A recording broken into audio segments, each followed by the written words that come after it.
Oh, there's 9. Good morning, ladies and gentlemen. It's 9 o'clock. If you would stand and join me for the Pledge of Allegiance, please. I pledge allegiance to the flag of the United States of America and to the republic for which it stands, one nation, under God, indivisible, with liberty and justice for all.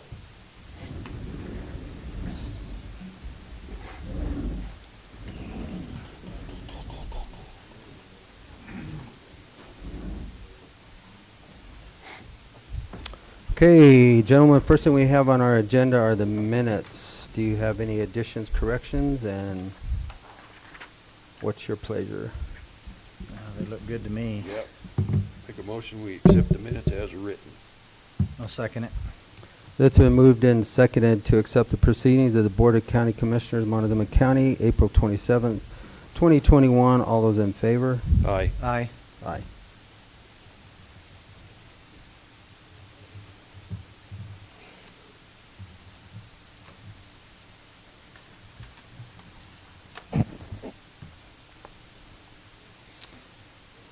Okay. Our planners. Late. Good morning. The floor is yours.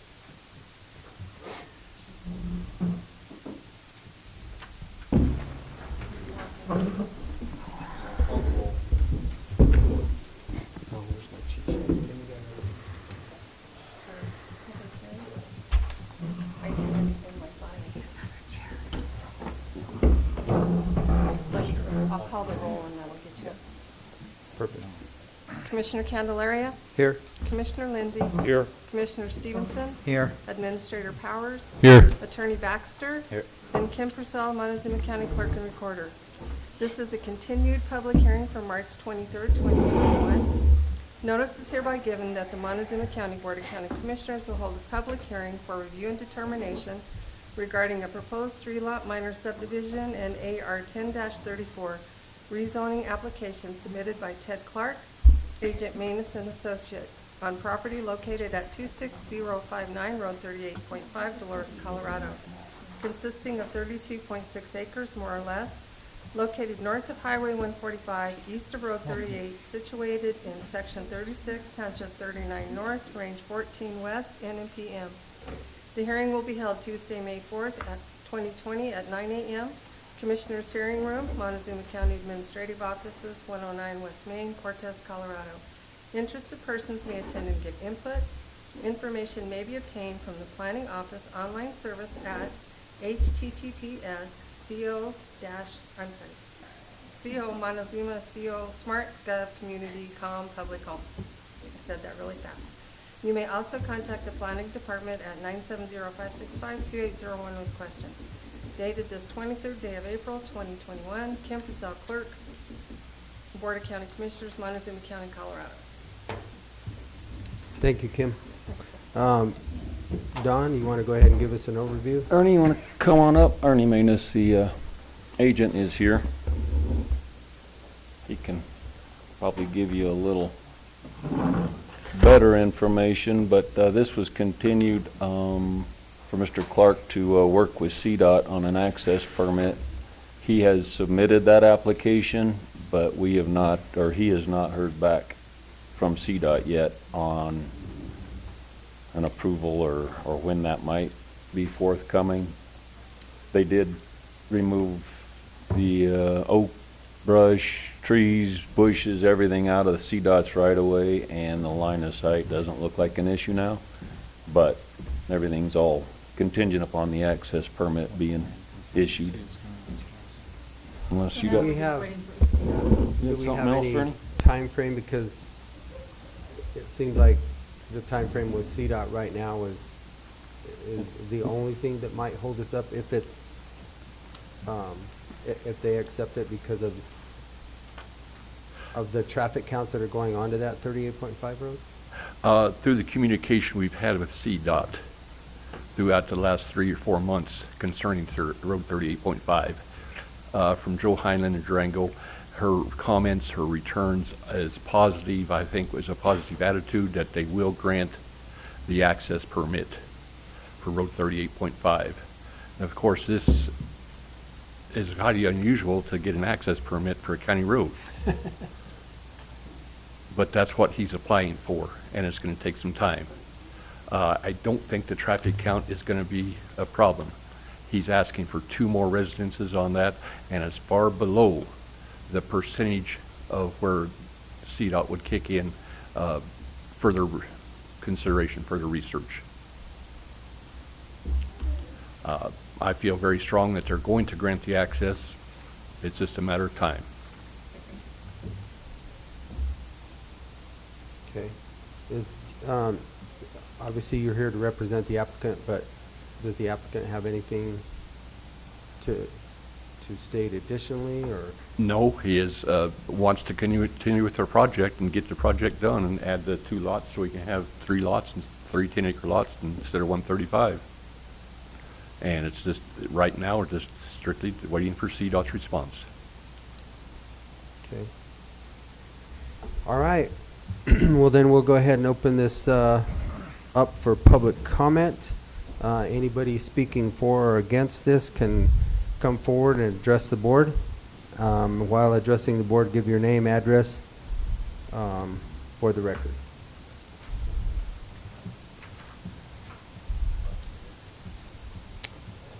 Okay. Seeing nobody, I guess basically I'll bring it back to the commissioners.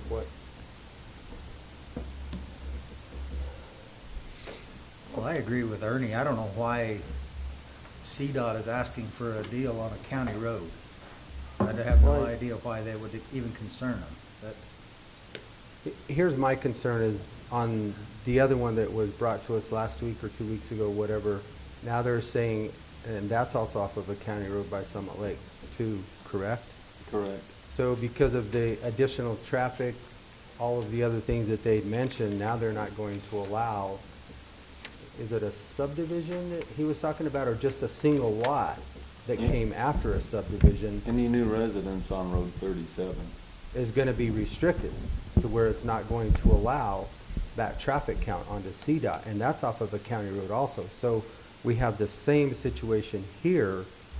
If, and I don't know what CDOT's criteria is, but I'm just worried that we're premature before the acceptance of CDOT. I guess we could always do it contingent upon that, and if it doesn't pass the right-of-way permit, then it would be no. But if you all want, I mean, maybe we obviate this by, I mean, I could send a letter or attach a letter that says that,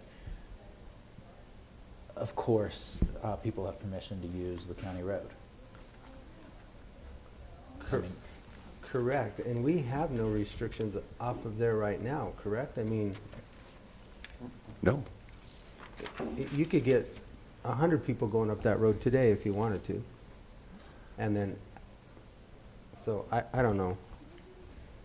Well, just to bring this to, well, I don't want to add additional problems, but if you have those houses are up there now, the 6 or 8 residences, those residences have a right to add a second house to their property. And those would not trigger a CDOT application because there would not, CDOT would not be notified of additional residences on the existing lots. And so I think that CDOT's really overextending their requirements just because we're doing a subdivision. That's my concern, is that we're opening the door for CDOT to control our county road accesses to the highway. Right. And I don't know how to, we have given CDOT that power. Yeah, we never have, that I But know of. by asking this client to get an application through CDOT, we've just given them the power. We had the option of the county applying for the access permit, and I sent CDOT a letter that we waived our rights to that access permit. It doesn't give up our rights, that that's our county road and we maintain it and operate it. It's just CDOT, I think, and apparently this is a law that they've had for 20-plus years. We've never had to go through the process when they did Road G and 491. CDOT instigated that, so the county didn't have to supposedly apply for an access permit. But I think it's just CDOT's way of trying to catch up on traffic counts that they're not paying any attention to, so that somebody else gets on the hook for turn lanes or striping or something moving forward. But I'm not sure how you fight with CDOT, but that, CDOT's allowed to make sure that the access to their highways is safe. And if there's a substantial change, then by law, they're allowed to regulate how that change is gonna look. If historically we have an access point there, a county road accesses the highway, we've got that, they can't stop it. Can they require certain things if we're gonna all of a sudden put 1 million people in a certain spot accessing the highway there? They probably can, by law. So, you know, it's probably somewhat of an undefined area. It doesn't sound like we're making any major changes. Doesn't sound like they have the right to really do anything here. You know, if there are major changes, they can ensure that the access to their highway is safe. It doesn't sound like we're changing anything, right? I mean, no. This one I don't think's an issue. Road 37's a real issue. So if you want to fight with CDOT, that would be the fight. The only thing that we're gonna potentially add in the future would be 1 or maybe 2 dwellings on each lot. So potentially, Correct. 6 on the far side, 3 would be typical. Correct. So, Well, he's got right for 2, so if we have, go to the max 6, it'd be an additional 4 at the most. But Yeah, because We- the existing 32 acres are already allowed to, so you're only Correct. adding a maximum of 4. 4 more. which if these are, I would expect part-time domiciles, people that have a summer cabin on each lots, it'd be 1 residence. Now, this is not, you know, this is years ago when we did a different development toward Mancos in Mud Creek area for Ted Clark. The road that goes south off the highway down Mud Creek is when Ted Clark developed his subdivision. CDOT requested an access permit on that county road. And at that time, the commissioners granted Ted Clark the ability to develop his property without a permit. So this is not brand new. This has caught up before. It's come up before. Now, on that county road, it's a different situation because it does have accesses from 2 different places. And so it's, I don't know how you could restrict traffic on a road that has access from several places.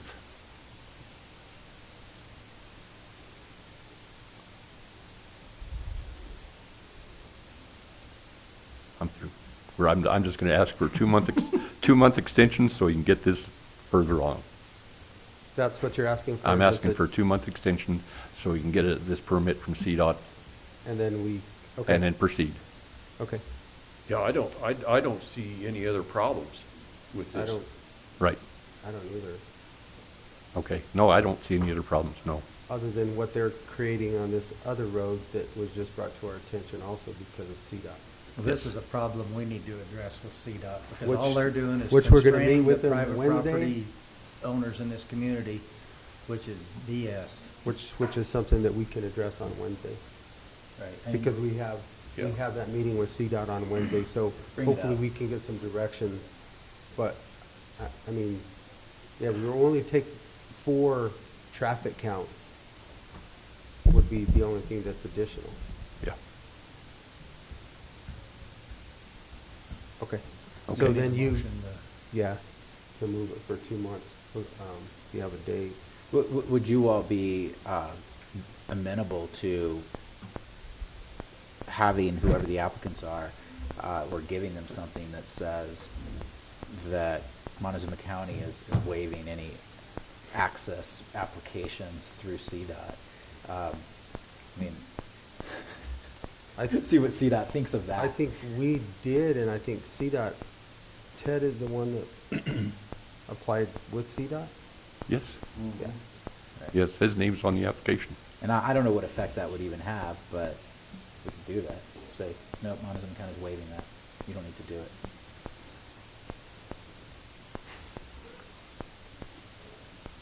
So you guys want to move it for 2 months, and then anything Yeah. else you want to add to it? July 6th?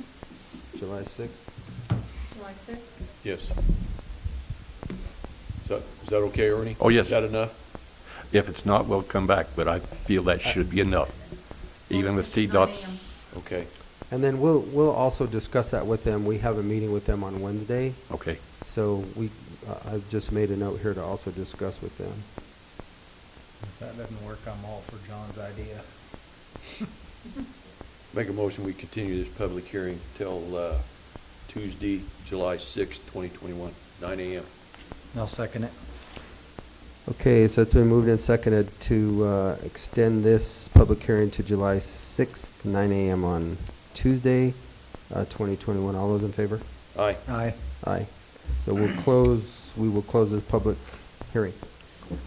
Thank you, gentlemen. Thank you. Thank you, Ernie. Thanks, Ernie. Of course. Appreciate your time, Ernie. Thank you. Okay, Don, we're right into the next one. Okay, just for a note, I think your real argument's on Road 37, not this one. Just not to make it more convoluted with CDOT if that, That's just a that single lot helps. deal on 37, isn't it? Well, 37 now, they're saying no new residences unless CDOT approves it first. Because that area is pretty. Because 37 runs down to 4 or 5 other red sign roads in there. There's probably 30 parcels in there. That's the one I emailed you on that also may have passing lanes that go through Yep. those intersections. And it's right on the curve, And it's just after the curve and Right. everybody. which I send that to her. Right, so you can add this one in for discussion. I don't, But on that road, that's not the only access to all of that. that is the only access. Only access? For him. I think that's, It's the only access that goes to a bunch of road sign roads.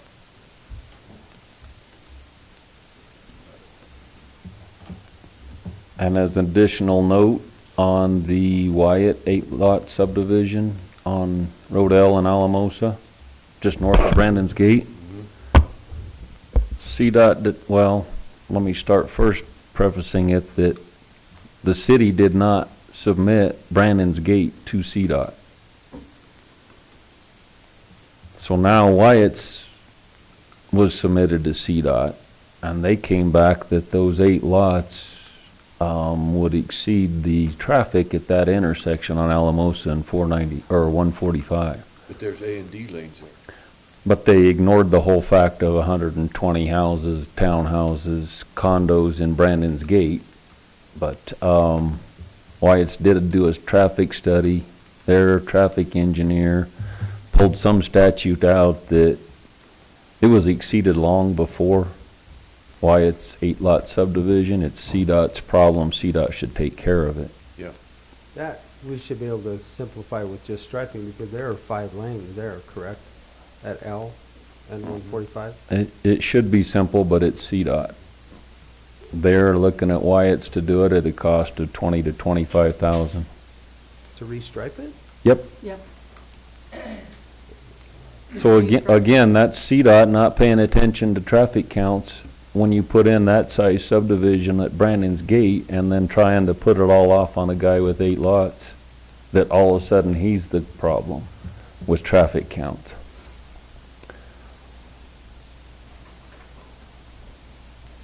But that's a city street access. That's not a county road access.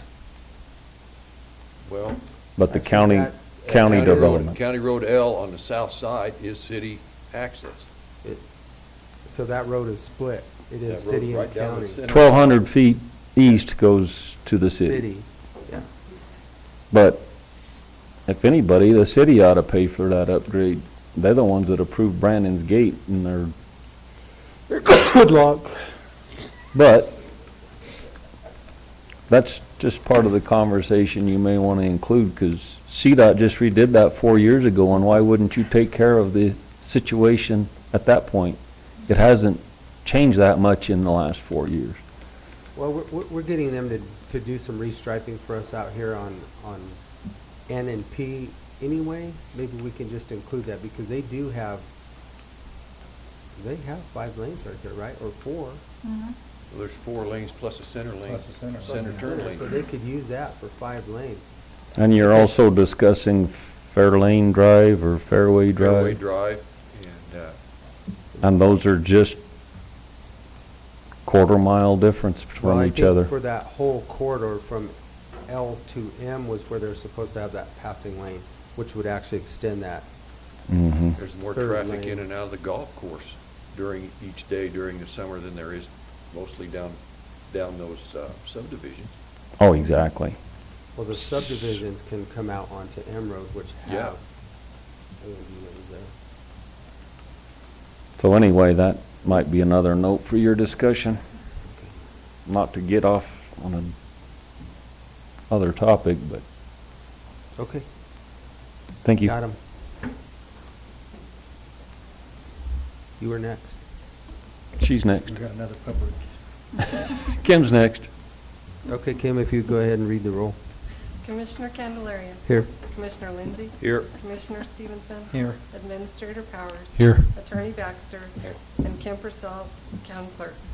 Notice is hereby given that the Montezuma County Board of County Commissioners will hold a public hearing for review and determination regarding a proposed single lot development and AR 3-9 rezoning application submitted by Justin and Brandy McGuire on property located at 22173 Road M, Cortez, Colorado, consisting of 40 acres more or less, located north of Road M, east of Road 22, situated in Section 8, Township 36 North, Range 16 West, NMPM.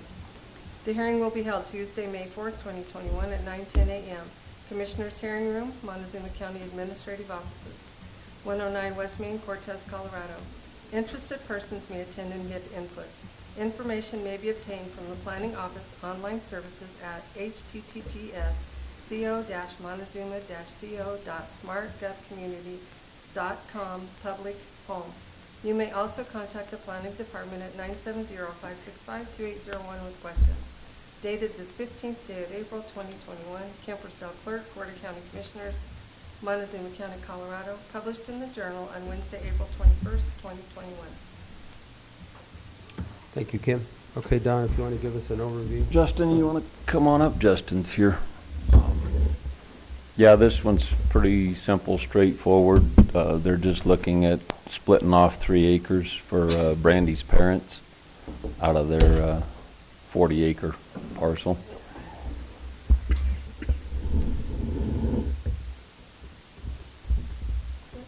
That's pretty much it in a nutshell. You got it.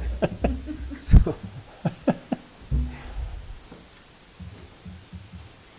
I have no problem I with don't this. have a a problem with question? No. Okay, well then at this time I'll open this up for public comment. Anybody having any questions or comments to address this, please come forward, state your name and address for the record.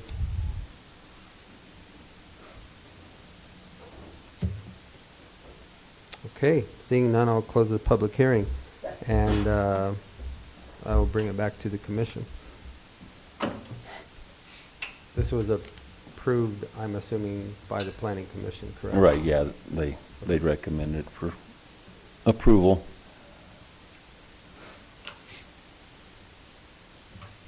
Gentlemen?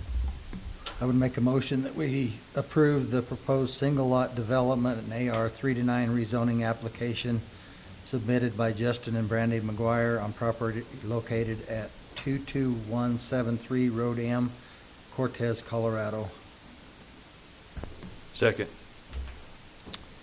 It's been moved and seconded to accept the proposed single lot development and AR 3-9 rezoning application submitted by Justin and Brandy McGuire on property located at 22173 Road M, Cortez, Colorado, consisting of 40 acres more or less. All those in favor?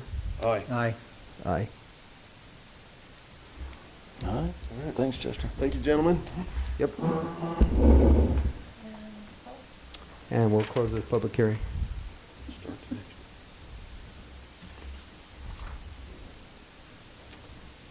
Okay, and we're almost back on time. So Kim, if you would go ahead and read the roll for the 9:20. Commissioner Candelaria. Here. Commissioner Lindsay. Here. Commissioner Stevenson. Here. Administrator Powers. Here. Attorney Baxter. And Kim Purcell, County Clerk. Notice is hereby given that the Montezuma County Board of County Commissioners will hold a public hearing for review and determination regarding a proposed 7-lot major subdivision and rezoning application submitted by Richard and Melanie McDonald on property located at 12107 Highway 145, Dolores, Colorado, consisting of 52.01 acres, more or less, located west of Highway 145, North Road M, situated in Section 12, Township 36 North, Range 16 West, in PM. The hearing will be held Tuesday, May 4th, 2021, at 9:20 a.m. Commissioners' Hearing Room, Montezuma County Administrative Offices, 109 West Main, Cortez, Colorado. Interested persons may attend and give input.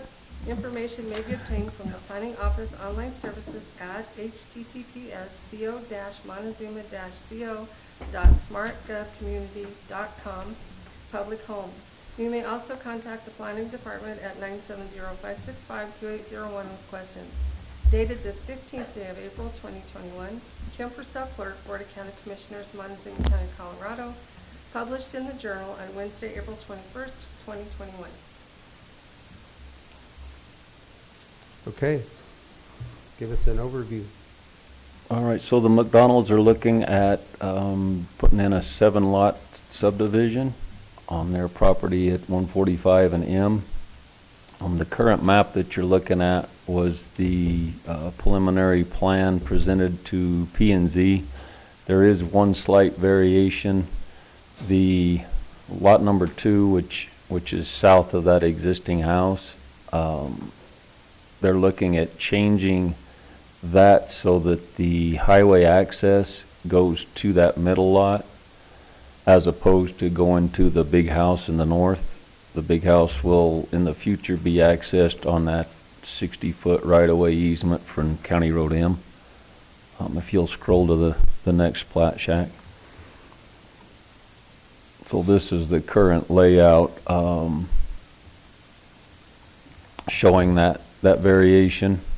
The Wilson subdivision is there on the northeast, and at the south end of that, the subdivision has a 50-foot right-of-way. From that property boundary, it's about 21 feet to the existing shop or garage, but that's grandfathered in because that's been there with the old existing house. It's fixing to be torn down. So they're just changing that one lot and the access to the main house that they're living in now will come off of Road M. CDOT's okay with that as long as that existing access only went to one residence, and they do have a new access permit for that from CDOT. It was previously just a grandfathered access, but they actually obtained an access permit that will go to that lot number 2. That's the exploded view of the Wilson subdivision with the 50-foot easement that encroaches down within 21 feet of that existing shop. And working with Empire Electric, there will be an easement on the north end of that lot for the electric power running to the existing house.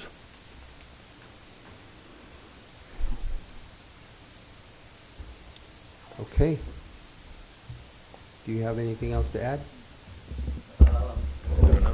We actually, originally the access to the main house here, we've changed that to 30, so this could never be developed in the future. We'd like it just to stay open like that. Other than that, Okay, Don said. I understand that. I understand. So lot 2 is the only one that's going to access off of CDOT. Yes. Everything else will come off at M Road, even where the current. correct. Okay. And that's the only thing that changed since P and Z reviewed this and recommended it for approval. Okay. Commissioner, questions? No, pretty Okay. straightforward. Well, then I'll open this meeting up for public comment. Anybody having comments for or against this, please come to the podium, state your name and address for the record, please.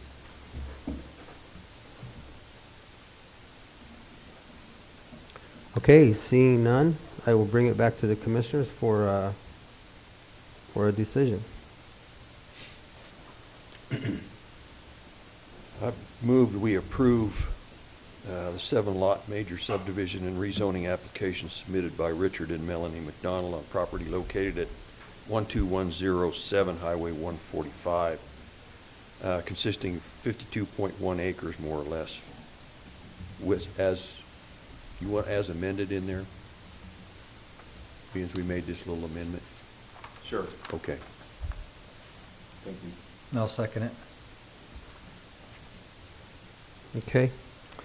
It's been moved and seconded to accept the proposed 7-lot major subdivision and rezoning application submitted by Richard and Melanie McDonald on property located at 12107 Highway 145, Dolores, Colorado, consisting of 52.01 acres more or less, with one amendment.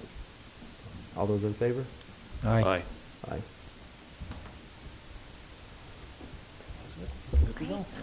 Thank you. Thank you, guys. Thank you so much.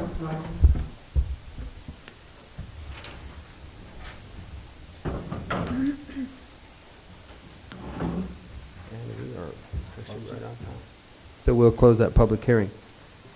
And with that, we'll move to the 9:30, and Kim, if I could get you to call the roll, please. Commissioner Candelaria. Here. Commissioner Lindsey. Here. Commissioner Stevenson. Here. Administrator Powers. Here. Attorney Baxter. Here. And Kim Purcell, clerk.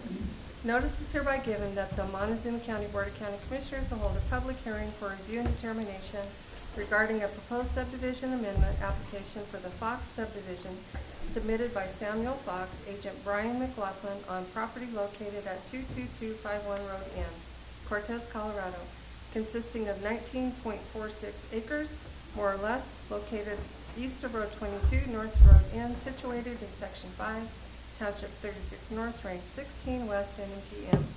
The hearing will be held Tuesday, May 4th, 2021 at 9:30 a.m. Commissioners' Hearing Room, Montezuma County Administrative Offices, 109 West Main, Cortez, Colorado.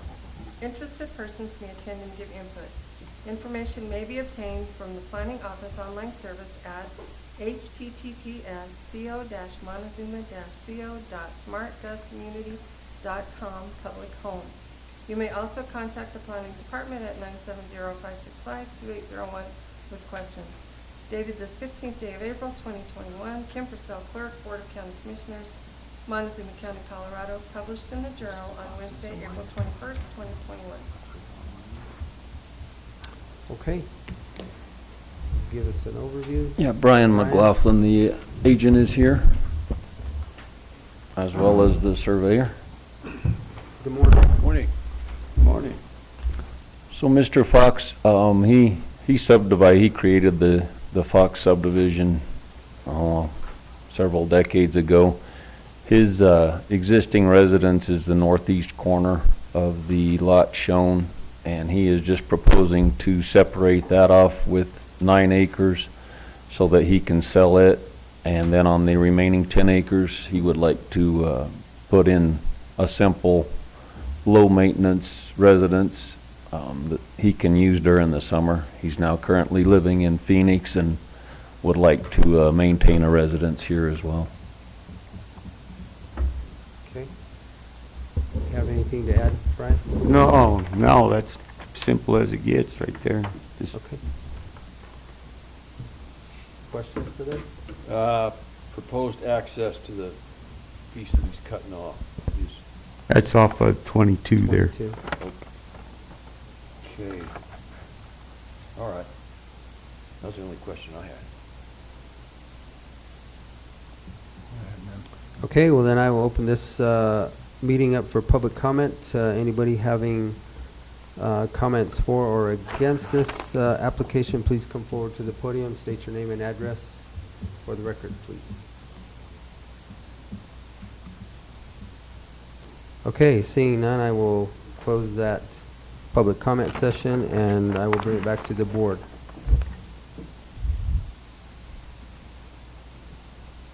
I would make a motion that we approve the application submitted by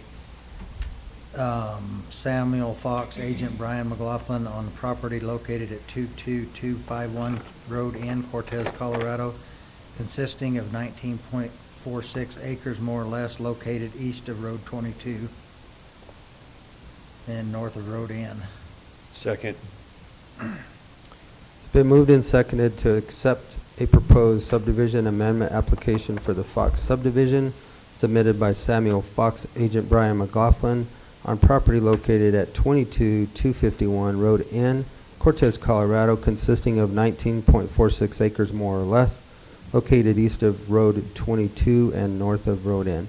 All those in favor? Aye. Aye. Okay, sir. Thank you.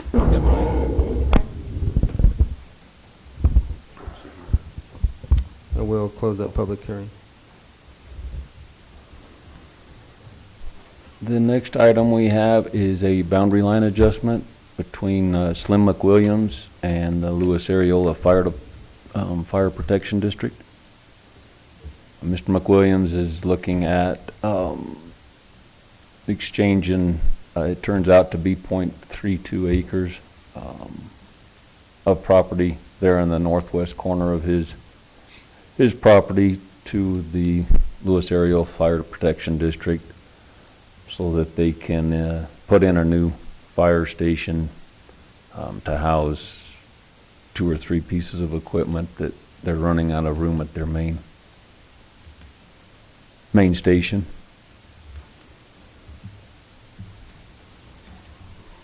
So that's 20644 County Road W?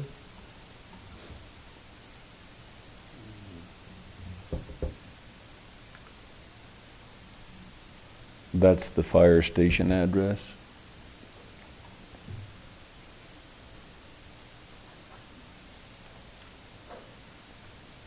Okay.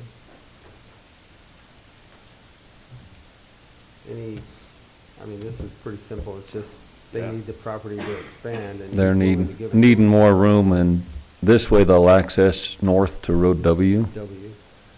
instead of that whole convoluted intersection that, and I, through Ernie and Doug at GIS, researching what CDOT did, changing that access on Road W, they have the dedicated easements on this plat, so that Road and Bridge is happy with the right-of-way with Road W, and hopefully cleared out some issues. It looks like the Grange has a triangle piece of property within that whole intersection, but that's not our deal.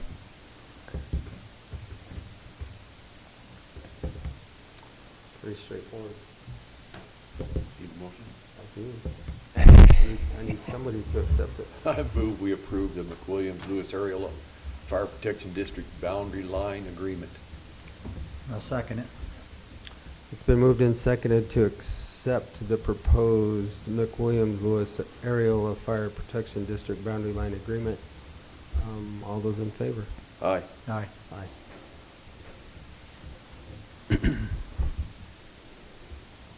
Okay, what else have you got? We need signatures. Okay. We've got the Mylar for the boundary line adjustment, and then we also have the Wyatt 8-lot subdivision that's ready for signatures. It was previously approved. Okay. Roll them out.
It's still operational. It's one of the few around here.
Save you. My dessert. Every time you eat one, Jim gets a little skinny.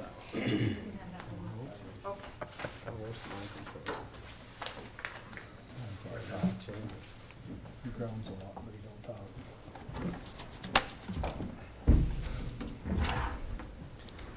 Last item is just an update from John on vested rights.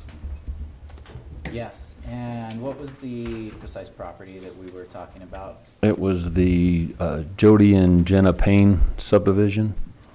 And they had vested rights for 3 years pursuant to the Colorado law that would have expired when Don, maybe late last year? January. Okay, January 22nd of this year. but they didn't proceed.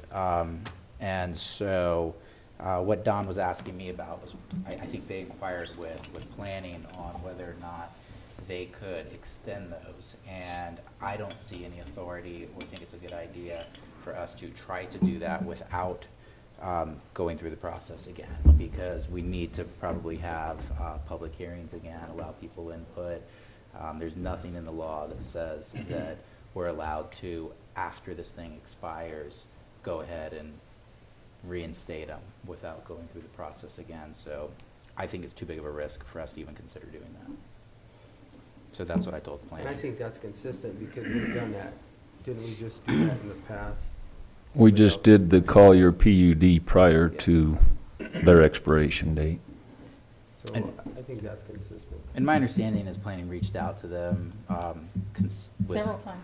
Yeah, I Prior first to expiration. emailed them last August because I just happened to find the file in the file drawer and noticed that it was expiring this January, so I did reach out to them. You have good luck every time you find a file. in a file Yeah, drawer. And and we also found. it's like finding rotten Easter eggs.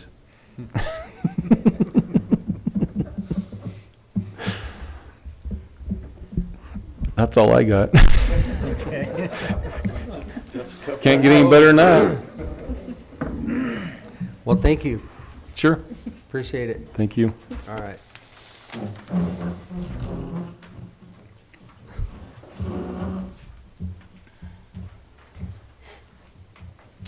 Okay, next on our agenda, we have our public comment session. The board welcomes you to this meeting. Persons speaking during public comment will be limited to 3 minutes, or depending on the number of people wishing to speak, it may be reduced to allow all members of the public the opportunity to address the board. When addressing the board, please state your name and address for the record prior to providing your comment. Comments to individual supervisors or staff are not permitted, and participants may not yield their time. And with that, public comment is open.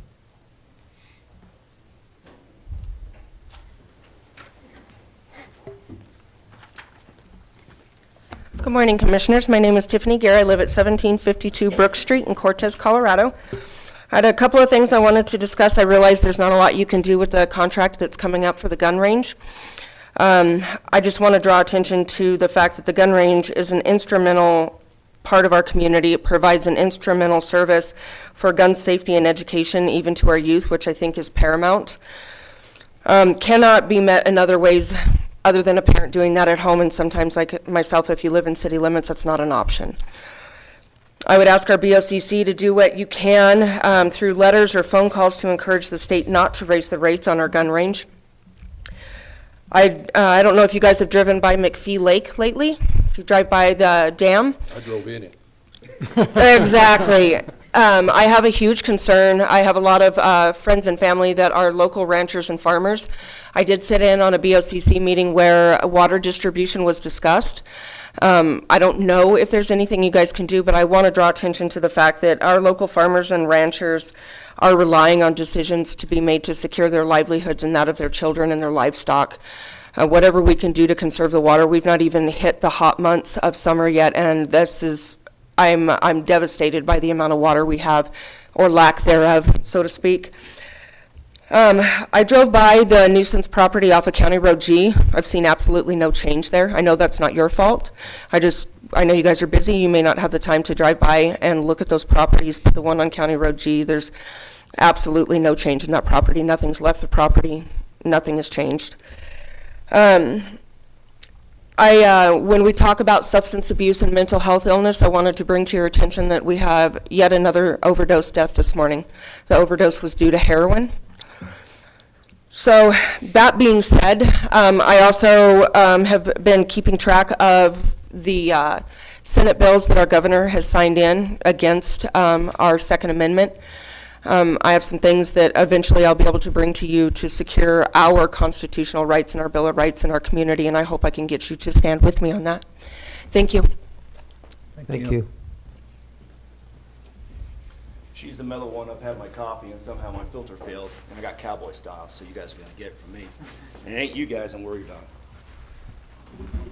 Put this up here, because it has a patch on there that says Somalia, and I'm gonna talk about a few things. Can I get you to state yeah, your name sure. and address first? Sure thing. Hold on a second. Let me go ahead and start. My name is Charles Jeter, and I am a member of the gun club here. I make an 800-mile commute from San Diego, California, where I'm a resident.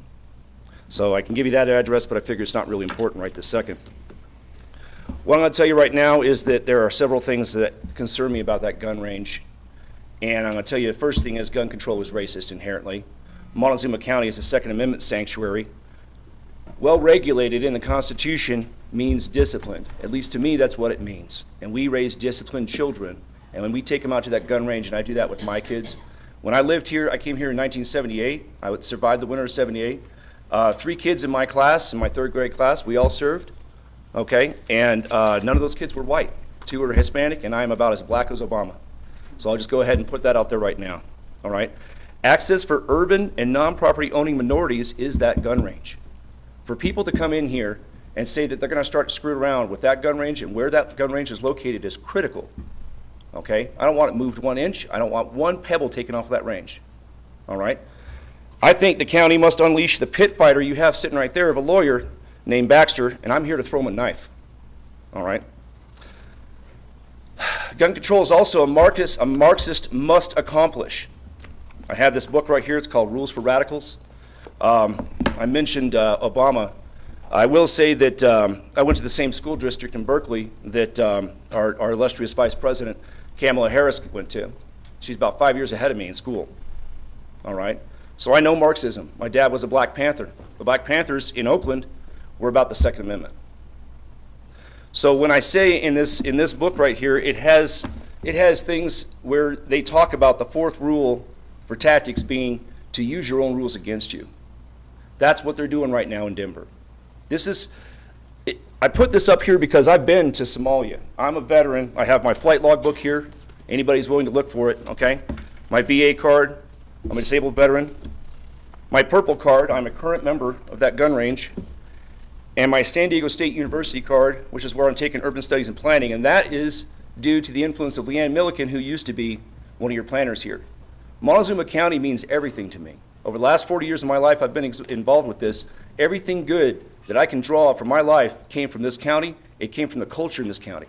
It is not about black or white or green or Hispanic or Navajo or Ute or 5 other things. It is not about that. It's about the culture of this county.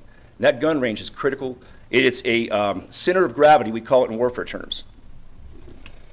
So I think everybody here has had to deal with bullies. When you're dealing with a bully, you're dealing with an ambush. And when you're in an ambush, what they taught you in the military is the only thing you can do is fight your way out of it. We don't have surprise on our side, but you do have speed and violence. That's why I talked about throwing him a knife. He's your pit fighter, okay? You never forget your first bully. Mike Tyson had a quote. He says, everybody has a plan until they get punched in the face, all right? Speed, surprise, violence of action is that punch in the face. What's happening right now is our land use has been weaponized. It's been weaponized and it's being used against us. Is that our 3 minutes? That's your time. That's fine. I think you got my point. Okay, Thank you. No problem. thank you.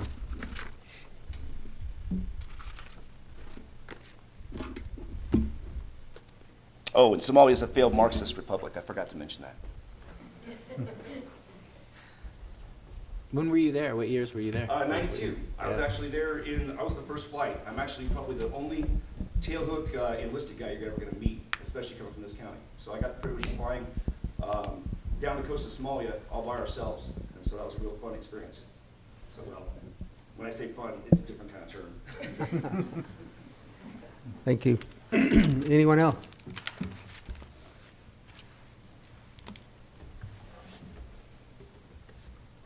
Okay.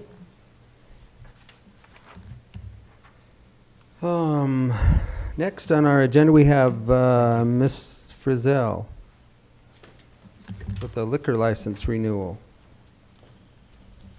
Good morning. Good Morning, Jerry. Jerry Frizzell from Montezuma County Clerk and Recorders. I'm here for Bubba's LLC, a liquor license renewal for 18806 Highway 491 in Lewis. And we have the letter from the Sheriff's Office, no liquor violations from them.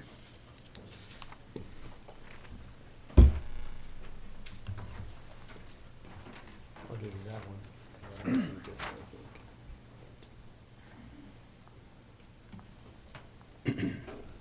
I move that we approve this liquor license for Bubba's LLC located at 18806 Highway 491, Lewis, Colorado. Second. It has been moved and seconded to accept the retail liquor or fermented malt beverage license renewal application for Bubba's LLC located at 18806 Highway 491, Lewis, Colorado. All those in favor? Aye. Aye.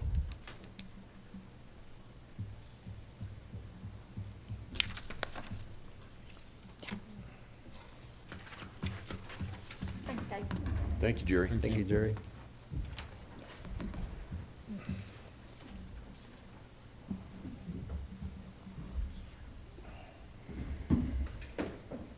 Okay. Road and Bridge, Mr. Englehart.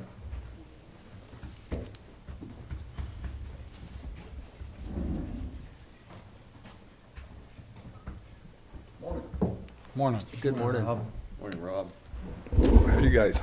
Good. Good. I got mine on, yeah. So I guess first order of business would be to go over the May activity schedule and what we're doing this month, or predominantly doing. The last week in April, we wrapped up we were working on the 24-inch pipe at McCummel Slip, getting that installed, and placed some gravel in Mancus on Road H.5 and Road H. Got a couple of miles of gravel road over there done. So that kind of cleaned up the April. And then going into May, in the blue, you can see we're doing mag chloride in Mancus, Dolores, and Roundup districts, currently running those districts. We've got all the water trucks except one running, and I'm looking for a used truck to replace it with. So if I can get it, get another one going. So we're working on that. We're also scheduled for the 17th to begin that asphalt rejuvenation process. It's about a week to 5 to 7 days of work. I'll be getting electric signboards out on that. Those are roads G, L, 26, 25, and 22 is scheduled. We'll start south and move north from G towards 22 at Areola. It does require lane closures. It will require several hours of flip-flopping back and forth to keep the traffic live, but it will be down to lane closures or detours around us. Road G is probably the most difficult because there's really no way out of there. Road 22's got several different ways to go around it. So it'll be a little this and a little that, but we'll try to keep the public posted as much as we can on it. So. How long does that take to dry, Rob? It takes about 2 hours. So 2 they hours? spray it, and about 2 hours later, then we can move the traffic on it and flip it to the other side and spray it. So So we hope to do a couple of different ways, like Road 25 starts at the Cortez city limits and goes clear up to Road T.5.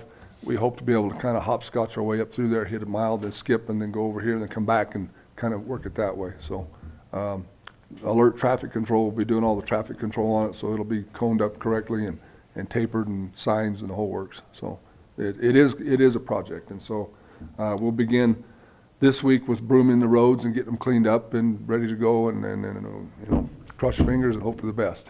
So here we go. So I mean, and it couldn't come at a better time with all the construction going on down with CDOT and all their work and everything else. It is jammed up pretty tight right now. So so anyway, that happens on the week of the 17th. And then Cortez will begin their mag chloride around the same time. Dolores, Mancos, and Roundup should be wrapping up their districts if we don't run out of mag. And they'll start their 10 days or 8 days of mag and be done by the end of the month with all of our mag chloride. It's good because we do know from yesterday that Mancos River went on call today. So we can probably get water out of it today, and then that'll be it. So we're wrapping up Mancos hopefully today, right before we run out of water. So 1st of May. Yep. Yep. So. Oh, yeah, it's coming. Yeah, it's coming. It'll probably be Dolores River next. So, it's the way it is. So, the last thing in this month we'll be starting to do is haul gravel and start the process of graveling Road 10 out there on that 4.7 miles of chip seal we're going to do this summer. That's one road that we still can get done and get it chipped and get it out of our hair before we run out of water out there. So, we have sources of water out there that doesn't require us to pull out of the canals out there, so we can get that part done. So. That's some good news. So there's a kind of a rundown of what we're doing in the month of May. If you got any questions, I'll be happy to go over them. So, I've got one question for you. I've had some folks call me from Mancos on Road H down Weber Canyon. There's Yes. a little, maybe a half mile to 3/4 of a mile that goes east. It'd go west off of the Weber Canyon Road. 41.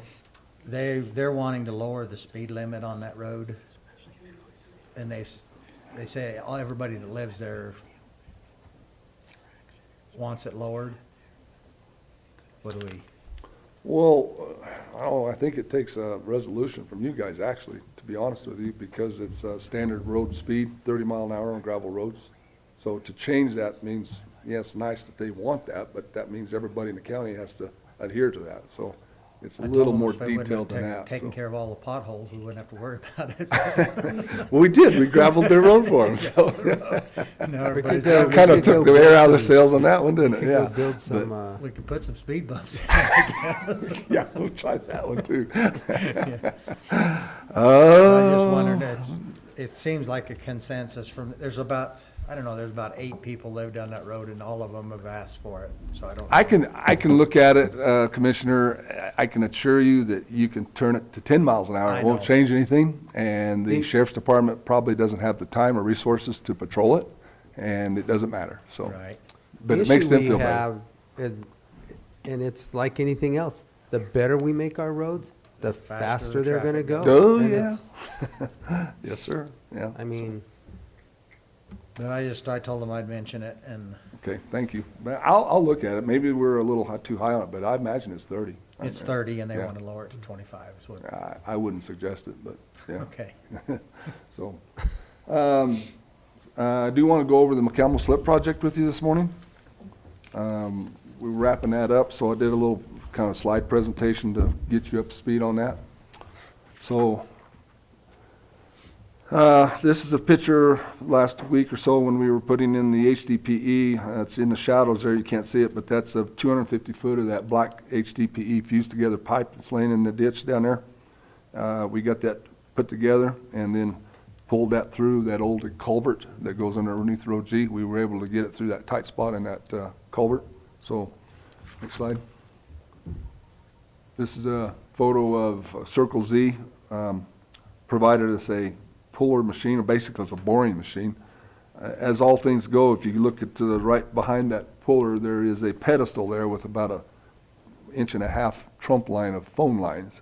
So for us to get in there and dig around and set it up where we could get an excavator in there and pull, it was almost like, oh boy, we don't want to do that. Take all the phones in Camel Canyon out. So we went ahead and hired these guys to come in, and that was slick. That really worked well. They ran that tubing machine all the way down through there, hooked onto that HDPE pipe and pulled that through in about 30 minutes. That's about all it took.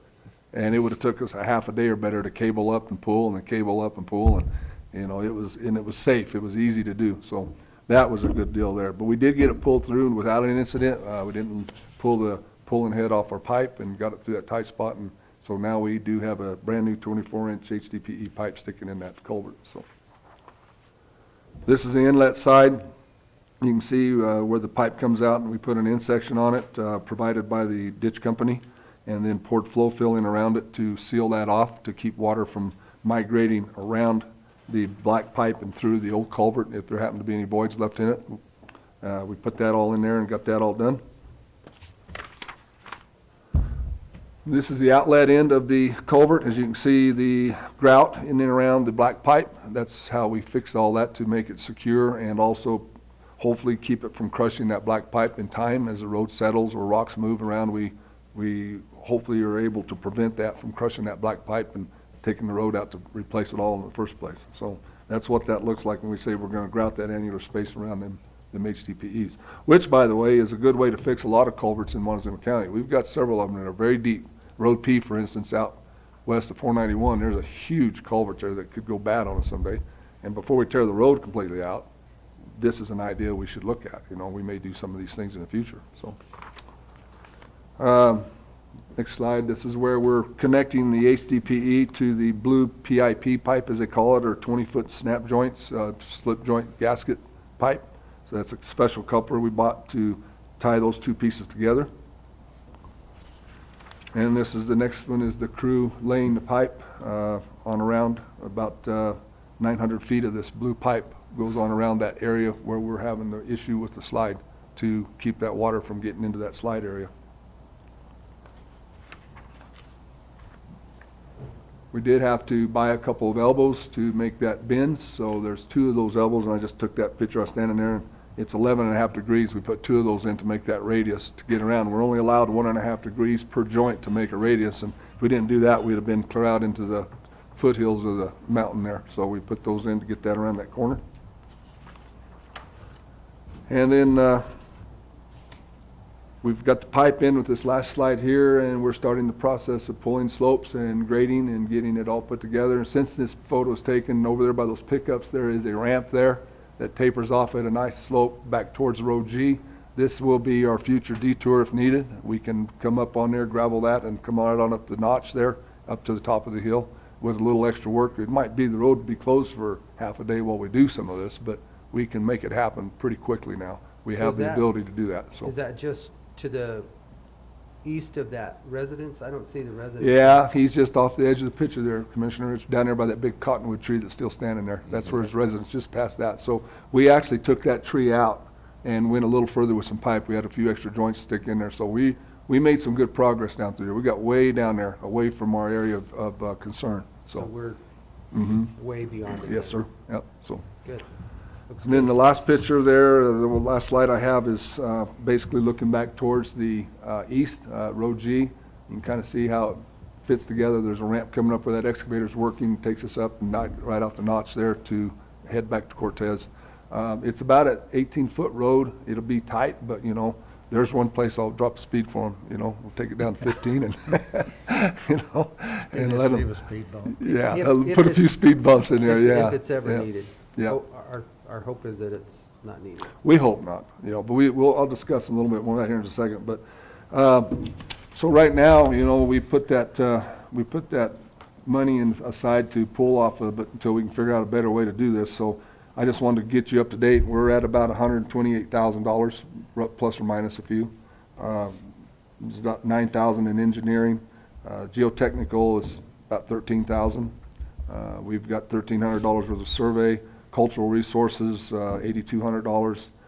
Pipe materials, sleeves, the whole works, about $46,000, and then subcontractors was WCA with their ability to grout for us and the things they did right at $50,000. So all in all, we're not doing too bad. For $128,000, I think we fixed a water source problem.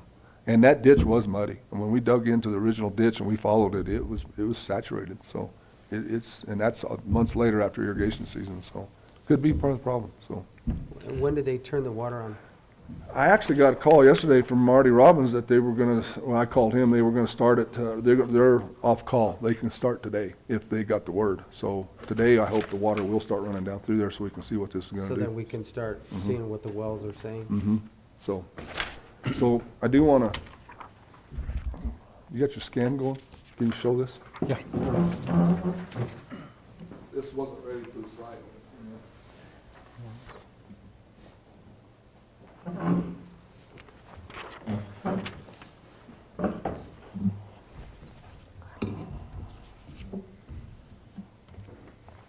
Of course, now the remote doesn't want to work, but I'll get it. Go ahead and start explaining your way through it. So basically, I'm going to show you a current well readings of what we've got there. So on the south side of the road, we've got 3 wells, 1, 2, and 3, and 1 and 2 are right up next to the road. Since this started in December of 20, December 4th, up to the 30th of April, we've dropped almost 6.5 feet on well number 1. There it is. And 8.1 feet on well number 2. Now, these are right along the road, so we know went down 8 feet just because the water was shut off. I mean, we had winter, we've done a lot of rain, we've had a lot of things down the canyon there this winter, and the wells have not come up. The water hasn't come up, so they're still receding. The one that surprises us the most is TB3, which was up close to the old canal. It dropped 12.15 feet since December. And I don't understand that one, none of us do. So there's a basin of water in there that's slowly going down.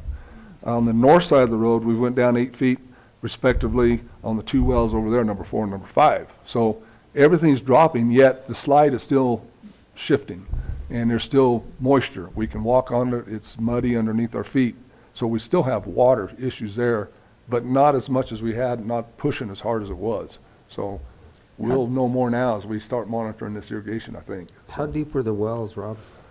They're pretty deep, Jim. I don't remember exactly what they are, but they went down 30 or 40 feet, and they never did hit bedrock. So they they're went down well below the surface of Yeah. of the roadway. Yes, sir. Yep.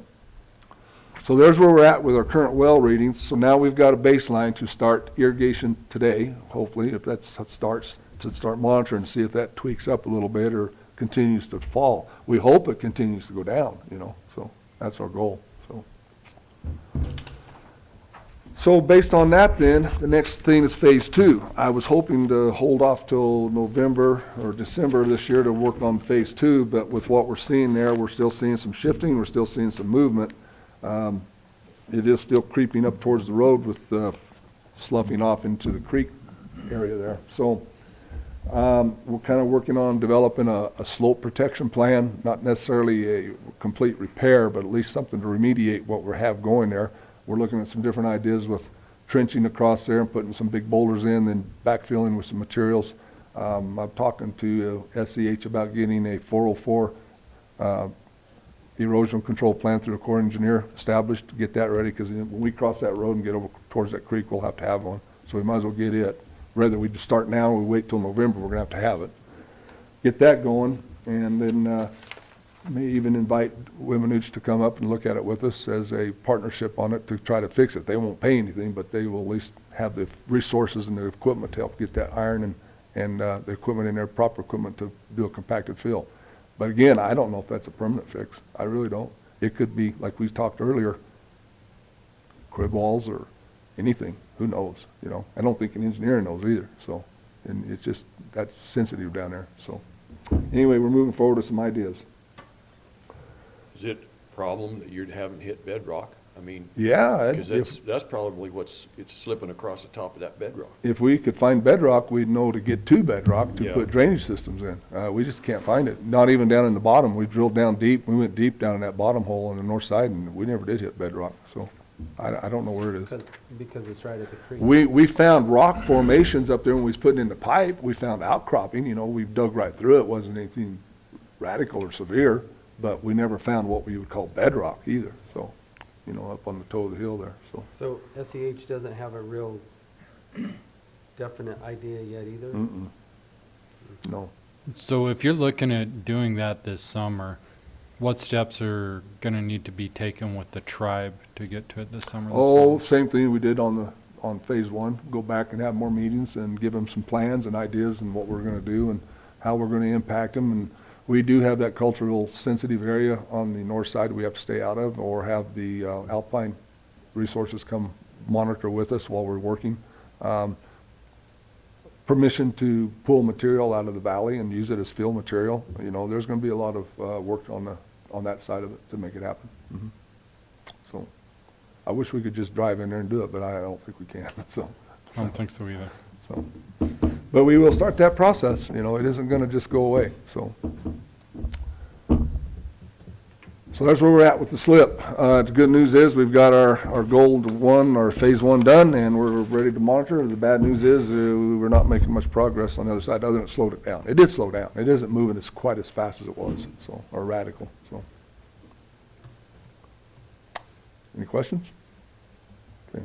I think the utility companies are more a concern right now for, you know, I don't know if Empire Electric, they did get theirs temporarily moved, but what about the phone company? Because that stuff was all exposed right now. Yeah, Empire Electric is, the last I heard, they were talking about realigning their whole line to the south side of the road coming over the hill and just staying away from that area. But I haven't talked to Orly for several weeks, so I don't know where they're at with that. But I don't think they really want to follow us around like they're doing. That's temporary, and they're looking at a more permanent solution on the south side of the road. So, and then the phone company, they were there with the meetings, they see their options, and I've not heard no more back from them, so. Okay. Okay, Alkali Bridge. That's moving along slowly, as we always talk about, but it is moving. We're doing pretty well with negotiations on purchasing that small piece of land from the landowners out there. Again, I'll remind you that this has to be purchased because of federal funding through this off-road grant system, so we have to own that right away. So they're working with the landowner and making progress. I don't see us putting it out for bid this year now. It's getting too late for that. But I am asking them to research the idea of doing a split construction phase.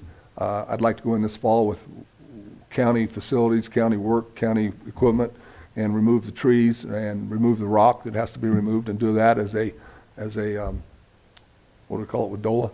Kind of a partnership. A what? In kind? In kind, yeah, thank you. As an in kind, and that saves us some cash. And then do next spring the contractor type bid out, where contractors demo the bridge, because it is lead paint. It's got to be ownership all the way to landfills, wherever it goes. And then build the bridge, and then we'd do paving with subcontractors, obviously, you know, and then pave it. And so that's kind of how I'm approaching that whole plan now, is to actually get started on it this fall and do that preliminary work. Drainage issues, we got irrigation ditches we have to deal with during the construction. We can move those ditches this fall to be ready next spring. When they do come in and do the work, it's bang, go do the work, get the bridge built, and get back out of there. So hopefully Bechtel is on board with that idea, with working with CDOT to see if we can make that happen anyway this year, while we're still working with getting these land acquisitions, get that done, and then this fall do that kind of work. So I don't want to say we're not going to do any work this year. I just want to say it probably won't be a bridge this year. It'll be next spring if we can get it done. So we do have money allocated for the bridge on our 20%, and CDOT did too, from what I was told. And it's just a matter of getting all the little pieces in place to make it happen now. So I guess the last little bit of information I have today for you is we are in the process of kind of looking at an earth-bind product. Hillsdale County Commissioner Robert Hurd, who used to be the road superintendent in that county, he called this spring and he was visiting with me about what we do to grind up our old asphalt roads and then mag them or do whatever we do to put them back together. And they have a 4-mile section of road up in the mountains there that is very similar to some of the stuff we do. And it leads to different pits and different things with a lot of heavy truck traffic. So, you know, voila, here we are with Hay Camp Road. You know, we're always fighting that road, trying to keep that truck traffic in there. So I think I'll probably schedule a site visit over with Pat Sullivan with the Rio Grande County. He's interested in this idea too, and go visit this commissioner and see just what they're doing. He called and said everything's going according to plan. They took our recommendation to use Coughlin grinding service out of Utah, and went up and ground their 4 miles of road. They love what they've got there, and they're going to apply this earth-bind product to their roads and see if it works. It might be something we're interested in to fix some of these things we do, and maybe not go back to chip seal on some of these heavy, hard to take care of roads. Maybe just do it this way. So thought I'd share that with you. Sometimes this information does get out to our county, different counties, and pretty good stuff. So I'll probably take a little field That's trip. kind of like that stuff that they've been talking about a couple years, right? Or is that No, I don't think so. I think it's a little different because that stuff you have to put chip seal on it. You can't drive on it. That's why I've never leaned towards doing it. I just like, wow, why would I want to spend double the amount of money? So this is more, you put it on, you mix it in with what you got, you roll it and walk away. A lot better than stabilizes mag it. and a lot less than some of that other stuff. I think that stuff that you're talking about is good stuff. I just think you got to pave it or chip seal it. You can't stay on it. It gets awful slick. And that was in Hinsdale County? Mm-hmm. So right up in the mountains. Up there by Crete, I believe, isn't it? Mm-hmm. Yep, so good way to see the mountains for afternoon, I guess. So go see that, see what it's about. So, Okay. and then the last thing, Saturday they had a cleanup I mentioned to you before on Road G, and I just thought they all did a great job. I wasn't involved with it much. We supplied a couple of little dump trucks and a couple of drivers, but noticeable difference between Road J and Road 21 of trash. There isn't much bottles and cans along the road, so they must have done a good job. It looks good. And I thought everybody did well, and Sheriff's Department was very cooperative with that, and Landfill, thank you for taking the trash for free, and it was a good deal. I think they had a great Saturday, so just thought I'd let you know. And I am looking for a used truck. I'm not kidding, so just let For you a know. water truck? Yeah, you got one? You want to sell on a used truck? There might be quite a few available here. Yeah, I know. I'm gonna wait till the price comes down. You're right. But no, we've got one that is just not gonna cut it no more. So we're gonna take the tank off of that and see if we can find a decent used truck and put it on that and get our 8 trucks rolling again. So Didn't we just convert one? Or that was we did. We just converted 2. Well, no, we bought a new tank and put it on a truck, and now I want to take this truck and get rid of it. So take the tank off of it and put And it then on. we converted a dump truck. We've got a dump Correct. truck. We're gonna Or do that. Yes. Maybe in the process. Mhm. Yep. So that's where we're at. I'm just gonna say, maybe we should look at the lease purchase option. Oh, we think talked about that, yeah. That's kind of something that we shouldn't forget about, because Well, we got them older Pete's that we could take and put into a water truck and then go buy a couple more transport trucks. But Oh, for gotcha. $15,000 or Either way, $20,000, yeah. if I can find an old truck, it's better than the one I got. It's still in the shop, so, I need to get another truck going, so. So you really aren't kidding? No, I'm not kidding. So I'm just letting you know, yeah. Could I interest you in a Mac with No, sir. 1,164,000? I've been offered that one before. Yeah, I was gonna say, I think. Although it runs better than the one in the shop, I will say that, so. I'll tell you what, you can't beat the engine that's in that. No, it's better than the engine I got in that other one, so. Anyway. Well, we're probably gonna be hauling, well, I don't think we're gonna have any water to haul. No, we're not. After. It's like, I went out and drove Roadand today, out there kind of where you live, and it's like, what is wrong with these farmers and their water? And there's just, it's a gauntlet of sprinklers, I noticed that. We got this morning water, also. and they're watering the road. Mhm. Really? It's like, holy Yep. cow. If all I had was that much water, I think I'd move it over one more spin, just get it off the road, so. Well, you could Anyway. line a dump truck with plastic and go catch it. You know what? That's an idea. I mean, when you're hard up, I don't have a lot to do without gravel and water, so I give something to do. That's right, just go catch the water. So, isn't that something? No, I noticed that this morning when I Yeah. came down in Road 2. Yeah, About a that's, quarter of a mile section. I mean, it looks bad. It's not as bad as it sounds. I'll tell you the ones that are bad are the ones on the end sections where they have to sit there and run on day after day. Then they move and they do it again and again. Now, they roll up to the fence with the side roll and they roll away, and then, you get this 12-hour period where it's a little wet. The ones that don't have guards on the ends, those are the frustrating ones. They just pound it and pound it and pound it, so.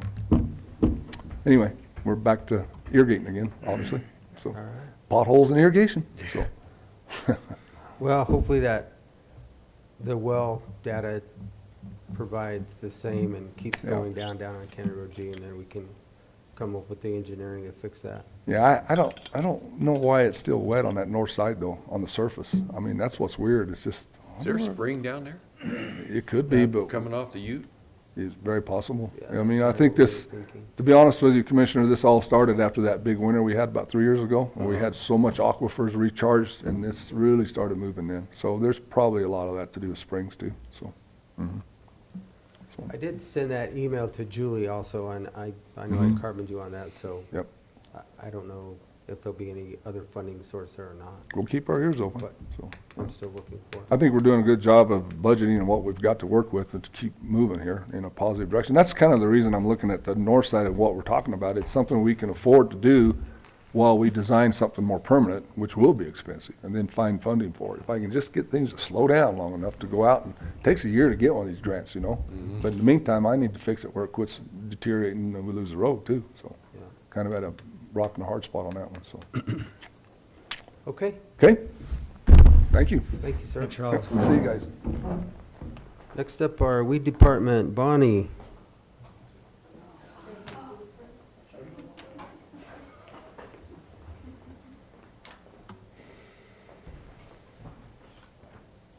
Need a stand.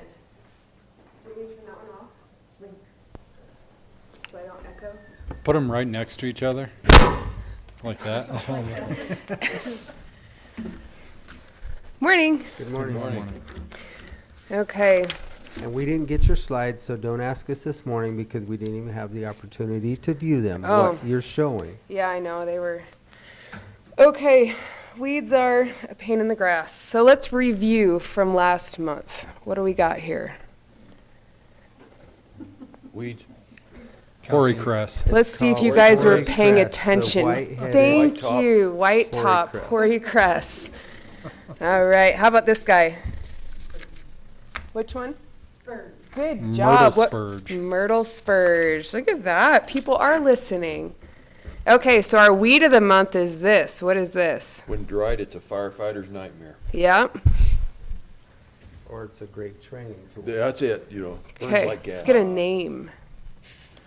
I call hoary cress. Bobtail. Are you talking the grass or the The grass. shrubbery? The grass. Cheatgrass? Cheatgrass. Cheatgrass. Also known as downy brome. Sure. That's the Okay. only thing that's gonna save a lot of cow guys this year, so. For maybe like 2 weeks until it dries out and causes fires or the seeds get Infected stuck in the downs. animal's throat. So the number one threat to mule deer and sage grouse in the west is cheatgrass-fueled fires. Some quick facts. Primary threats to sagebrush rangelands include invasion by exotic grasses and the destructive large-scale wildfires fueled by these grasses. As little as 1% of cheatgrass cover can double the risk of fire in sagebrush country. Historically, in sagebrush rangelands, fires occurred every 30 to 100 years. In areas where invasive grasses are established, fires have greatly increased in frequency in those areas now, burning every 5 to 15 years. This repetitive burning eliminates sagebrush that is crucial to mule deer survival. Invasive grasses can dramatically alter and degrade wildlife habitat, including important wintering habitat and migration corridors for mule deer. This is just, I read an article, it was pretty good. This I pulled out of it. All of our mule deer herds have been impacted by fire and invasives, said a mule deer staff biologist. Cheatgrass literally cheats native plants out of water and space to grow. It is an invasive grass that is so well adapted to fill in post-fire and has very little nutritional value. Often after a fire in their winter range, mule deer show up in the fire scar and stay there until they starve, competing with each other for the small islands of remaining unburned vegetation. So it is an issue. It's on the noxious weed list C, recommending for control and suppression. This is one of the species that chemical reps are really trying to find a good pre-emergent to help control but not hurt any of the native grasses that are still established. We have been controlling ours on the county right-of-way in the last couple years, so we're really trying to up that. and including CDOT right-of-ways, because I don't know if you guys have seen all those little fires that start off the CDOT right-of-ways. It's mainly because of the cheatgrass. It's just so you can ignite it pretty easily. Okay. So, to date, for the Free Out of Fight project, we have removed about 20,000 Russian olives. We have removed about 10,400 salt cedars, and we have treated about 2,200 sprouts. We have saved about 260 acre-feet of water. We have improved land health. We have improved wildlife habitat. We have improved water quality, and we have increased property values.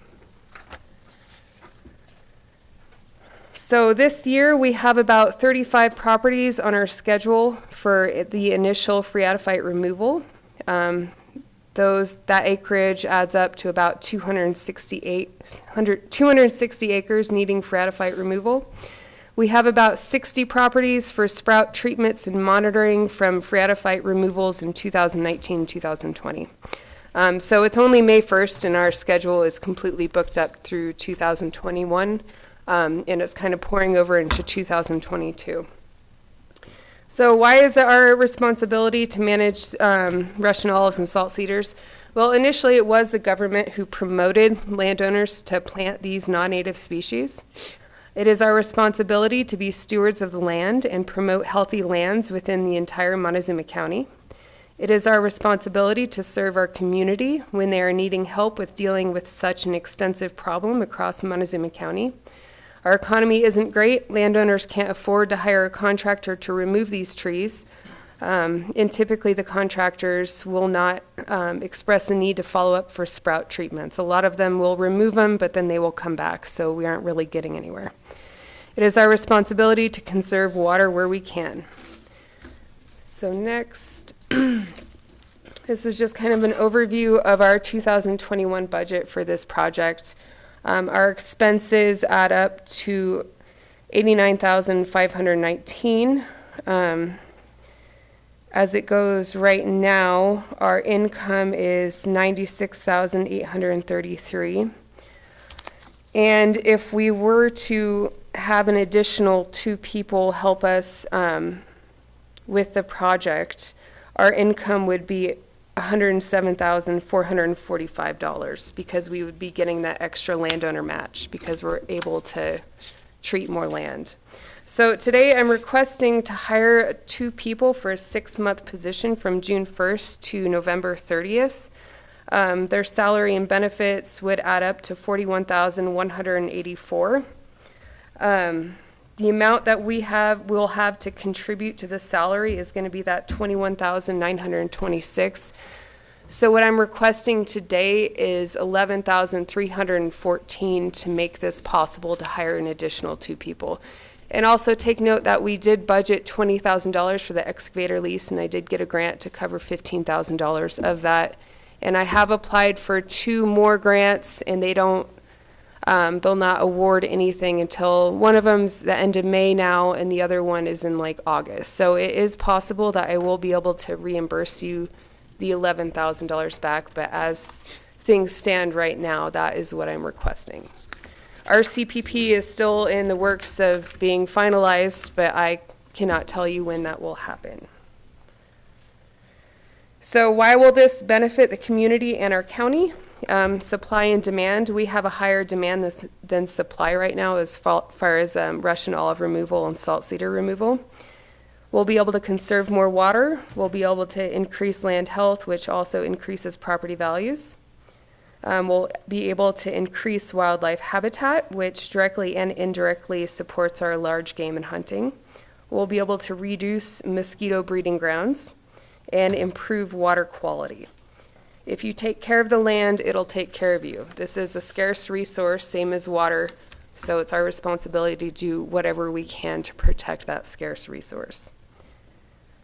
How will we be able to get more done with 2 people? So I like to have 2 people working together in case something happens to one of them, especially because they're out in remote areas.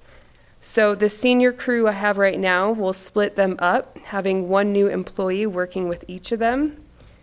One of the crews will be following up with the previously treated properties and will be doing sprout treatments, while the other crew will be working the excavator on initial removals on the new properties. Once we're caught up with sprout treatments, then I will schedule the crews to cover 7 days a week. That way we can keep the excavator going 7 days a week. And then with the one overlapping day, we'll be putting one of the crews on monitoring previously treated properties.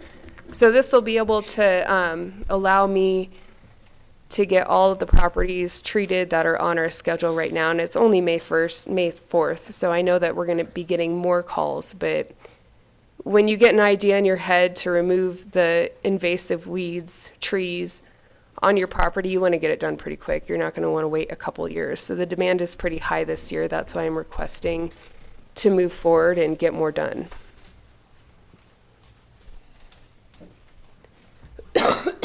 So I don't have COVID, I'm just. that's what I'd say too. So to make the commissioners aware of what you'd have to do to meet this request, obviously it would require amending the budget through resolution, and the noxious weed department is organized under Road and Bridge for whatever reason. We can't spend county road funds on private property. They can only be spent on roads. So you would also have to do a transfer order from the general fund into Road and Bridge to cover this. Not knowing whether grants are going to be received or not, if you decide to move forward with this, I would recommend spending down the money, and at the end of the year, we would do a budget amendment to see what it needs to be, both for the revenue side and for the expenditure side, and do the transfer order once we know the real amount towards the end of the year, is how it was the process you would need to go through. Correct, that's the process, but then it's finding the additional funding that wasn't brought forth during the budget cycle. So I think not to put it off for a week, but take it under advisement, find out if there's money available that we can find or transfer, and obviously knowing that you're seeking these other grants to move that project forward. So I don't feel comfortable making a decision today. I'd rather be able to sit down with you and Phaedra with the numbers to see if there's anything that, what we can or cannot do. It's just hard, all of these that come after the budget cycle, how do we move these funds around?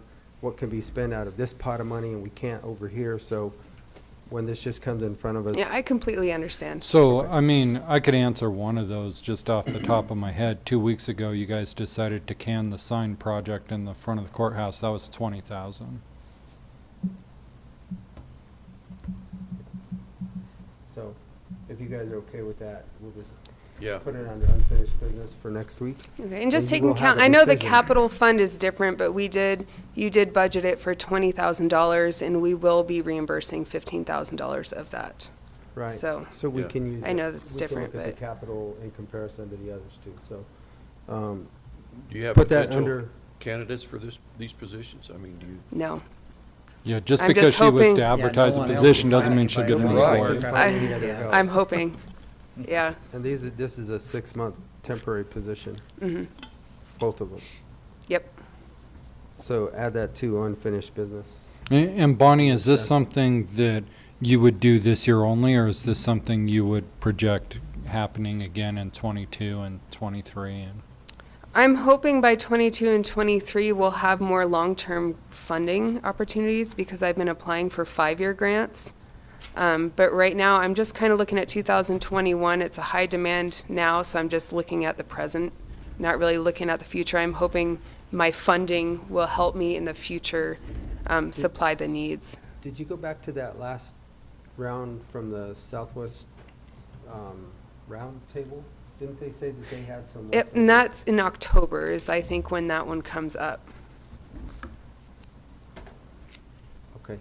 But So I will be going there So they again. do, okay. Yep. All right. All right. Anything else? Thank you. Nope, that's it. Kill your weeds. Thank you. All right, Mel.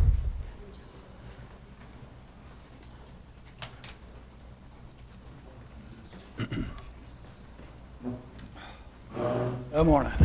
Morning. Good morning. So, we're doing pretty good on our budget. We're out of the red, saving money. We got some expenses coming up. A few things going on down at the landfill. Next week, we have the state inspectors coming down. He's coming down, his boss is coming down, and our new permitter is coming down. Two of which have never been here before, so we'll see how that goes. We should have the results for our compost this week, I'm hoping. We have a waiting list already for, we're gonna be sold out within. Just can't make it fast enough. The Carver Field, we were gonna construct that this summer. That's gonna be put on hold. We won't have the water to do it. But it's not gonna stop our composting. We'll use cells 2 and 3 and 1 and do all of our composting up there. That gives me about 4 acres to compost on. So because of the water that it takes to flatten the field on the Carver Field? Well, no, it's the water that we take, because we have to put a 6-inch thick clay liner. Yep, okay. Got it. And it takes a lot of water. When Go ahead. When Rob and Shaq and I met, last year when we did cell 3, we used almost 1 million gallons of water. Where a normal year, we use about 90,000 just for composting roads. So it's a big difference. And this year with the water shortage, we're just not gonna have, they're gonna shut the water off before we can even get started on the construction of it. Correct. So we'll just use the 4 acres that we have up on top of cell 2, and that's what we use to compost. That's what I'm gonna use to compost. We're getting cell 3 leveled out a little bit more, trying to bring it up so it's a little bit level. If I have to, I'll do it in 2 different levels, but cell 4 is about 2/3 full with our fluff layer. As soon as we get the bottom in, we got to line the edge, get our engineers back down here. They have to watch us push the dirt up the slope so they can report that to the state on the CQA. Hopefully we'll have that done by the end of May. The pump is up and running, so we're trying to evaporate the little lake we got going down there from stormwater off. And we're also sucking it out with a water truck and spreading it out on cells 1 to evaporate it off. And we should know about our grant for the shredder this week. Oh, good. Whether we get one or not, if we don't get the grant for that, we still have to rent a shredder. We're doing the free limbs this month down at the landfill to get more bulky material for our compost so we can make more compost.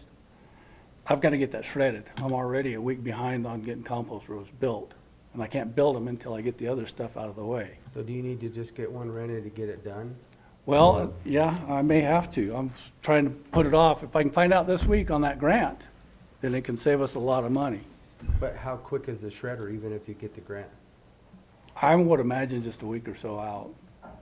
That guy comes down here a lot and talks to us. Okay. But it's 12 grand a week to rent that shredder. And we can do all the limbs in 1 week. I won't shred tires this year. They'll be put off till next year. We have 3 years. We haven't shredded in 2. But next year I will have to shred tires. I won't have a choice. That's a state mandate. So if we do get our own shredder, then it won't be an issue. But next year I'll have to rent a shredder for at least 2, maybe 3 weeks. Or we buy one. Yeah. But that's $700,000. Okay. That's kind of where we're at right now. Do you have any composting at all? You said you had none? Oh, I got piles. I'm just waiting on the lab results. Okay. And like I said, we have a list on the wall of people wanting it. We're going to be out in no time. No time. I just can't, there's not enough time to make as much as people are wanting. That's why we're trying to get all this to grow. How did you do with your nitrogen stock? How are you doing? It's growing. Are you growing that? Yeah, it's growing. Your carbon stock, you're still doing okay with your limbs and? Yeah, the nitrogen stock is the biosolids that we're using right now. I've got quite a bit. I can dang sure get the first set of rows built with what I have. That's not a problem. just getting the limb shredded and get going on it. So when we get everybody out of, get the compost that's finished out of my way, I can get started on that. Because it's right in the middle of where I'm trying to do this. It's got to be moved. And let's just put our plug out there again for the nitrogen stocks, that with all the red flag warnings, and I'm sure an imminent fire ban coming, that the landfill is taking yard waste at no charge right now, so that if you're not able to burn, you can dispose of it at no charge. Yep. Get some more of it up so we can build some more compost. Okay. Anything else? Appreciate it, Mel. All right, You bet. thank you, Mel. Thank you, guys.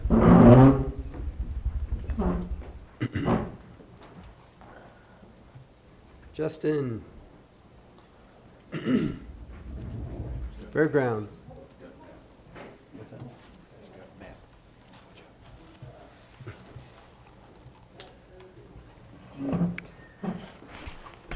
Morning again. Morning again. I don't have a whole lot as far as our monthlies, so I'll just kind of run through that real quick with you. As far as our attendance to date, 16,705 people. Our income to date, $41,594.99. This past month, we had quite a bit going on out there. April 9th and 10th was the Home and Garden Show, probably the biggest show they've ever had, from what I heard from them.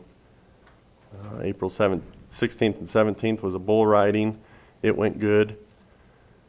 Kiwanis and Mesa Verde had their charity dinner out there on April 17th. For the most part, that went good as well. And they're looking at trying to do something again next year. Demo Derby had a real good turnout on April 17th. The Cortez Gun Show was also April 23rd to the 25th. Once again, probably their best show they've had. They are looking at maybe trying to do a 2 show a year. We're going to kind of see. They're going to kind of talk to the vendors and people and see if they might want to run another one later this year. So, had car races April 30th to May 1st this last weekend. Commodity giveaway was this last Saturday. We even had a cooking class going on in the kitchen this last Saturday. And the New Mexico Rodeo had one of their circuit rodeos up here May 1st and 2nd. For our upcoming month, this weekend we have 12 hours of Mesa Verde. So I hope you guys are ready for that. Got all your entries done. Bicycles ready. 14th and 15th, the Ag Expo tax sale is supposed to be out there. May 15th is the True Western Rodeo. May 20th is Operation Graduation. May 21st to the 23rd, we're looking at a dog training. May 21st and 22nd, another set of car races. May 22nd, the PTO hoedown from the Louis Areola. They're going to have it out there this year. And May 29th and 30th is a barrel race. So that's kind of what we're looking at coming up. Other than that, I don't got much else for you guys, so if you guys got any questions for me or anything else. I do not. Nothing specific. I don't have anything. I'm just kind of curious, who put on the cooking class? That was Becky Boozing who put that on, and I think she had about 20 people out there that was enrolled in it. Okay. And maybe we can get some more of that going on out there in the future. So, How are you promoting that, Justin? I mean, are we? I'm not really. I mean, I have thrown on the sign out there on our marquee that we, got that for rent. I know it's been put on the Montezuma Facebook in the past. That's also something I am still working on, is trying to get us a Facebook so I can kind of throw that out there. But other than that, that's about it. Okay. Any other questions? No. Okay. All right. Okay. Good. And Before we go into executive session, I'm going to move the award of the flooring bids prior to that, because I don't think that's going to take. It'll take just a few seconds. I met with Mike Chenard at 7:30 this morning. We looked at the bids. There were 2 bids that came in. You guys opened them yesterday. Top line floors came in at $197,101.28. High-tech floors came in at $163,710.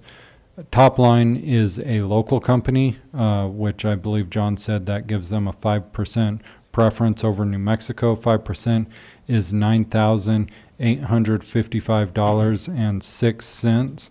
So taking that off of top lines, that would bring them down to $187,000, still leaving high tech at $163,000. So they're almost $20,000 lower, even when you take into consideration local preference. And did they meet, are they spec equally, everything? checked out The as far floors as are RFP? spec'd equally. Okay. Gentlemen?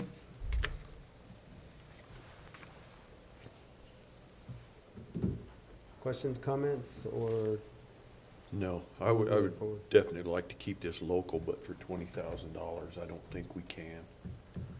I mean, this is taxpayer dollars, so I move we award the flooring bid to high-tech flooring. And the amount on that was $163,710. I'll second it. Okay, so it's been moved and seconded to accept the bid from High Tech Floors for the 2021 flooring bids in the amount of $163,710. All those in favor? Aye. Aye.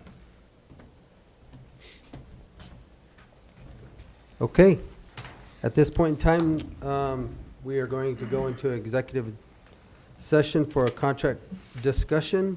So, included in that will be Clerk Purcell, Commissioner Stevenson, Candelaria Lindsay, Attorney Baxter, Administrator Powers, and Justin McGuire, Fairgrounds Manager, and Eugene Felker Williams. And contract- Torrin Andrews. Torrin Andrews. Torrin Andrews. So with that, thank you guys for coming.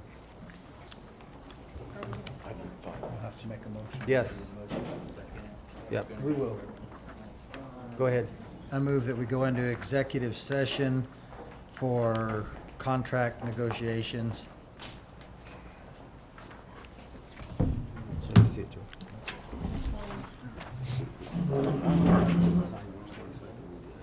Exit, please.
So we are, back on YouTube. Somebody do the motion to come out of executive session?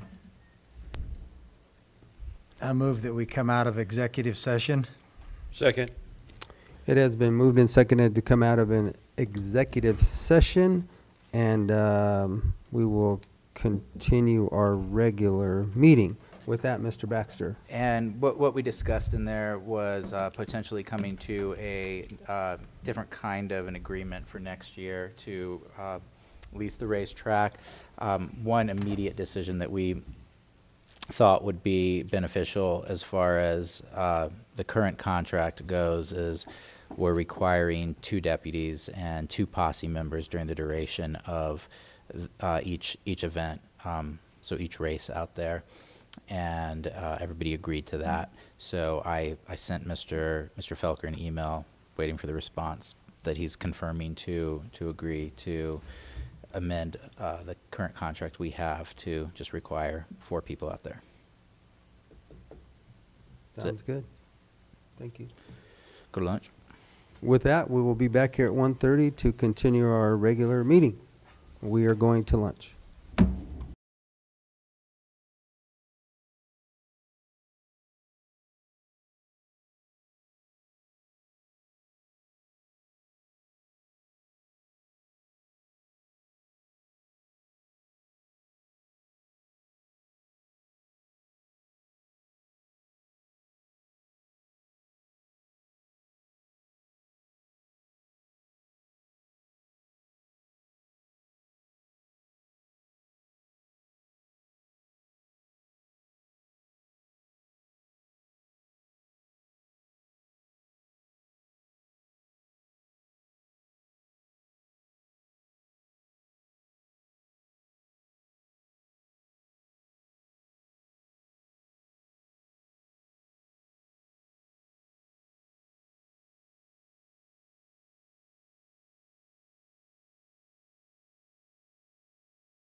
1:30, and we are going to jump back in with Travis Custer from the Montezuma Land Conservancy, and then I'll let you introduce the other people with you.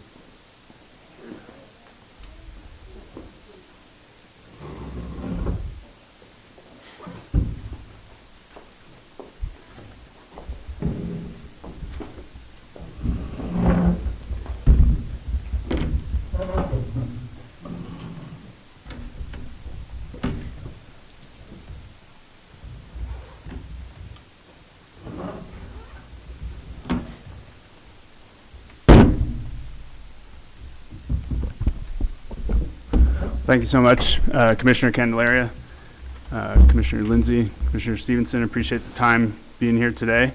My name is Travis Custer. I'm the Executive Director for the Montezuma Land Conservancy. And with us today, I have Jamie Johnson, who's our Conservation Director, Judy Garrett-Hughes, who's our Board President, and Gene Becker, who's also a board member. And we're going to just take some time today. I want to thank you for having us again. And then acknowledge that we're grateful for this opportunity to present to you all in the hopes that we can find common ground to work towards a deeper collaboration between Land Conservancy and the county, and to bring you up to speed on some programs and efforts that we have underway, and answer some questions that were sent our direction from Shaq. So I want to go ahead and just put out on the table that I know we won't agree on everything. But my hope is, again, that this meeting isn't so much about what we disagree on, but rather an opportunity to listen and explore things that we might find common ground on.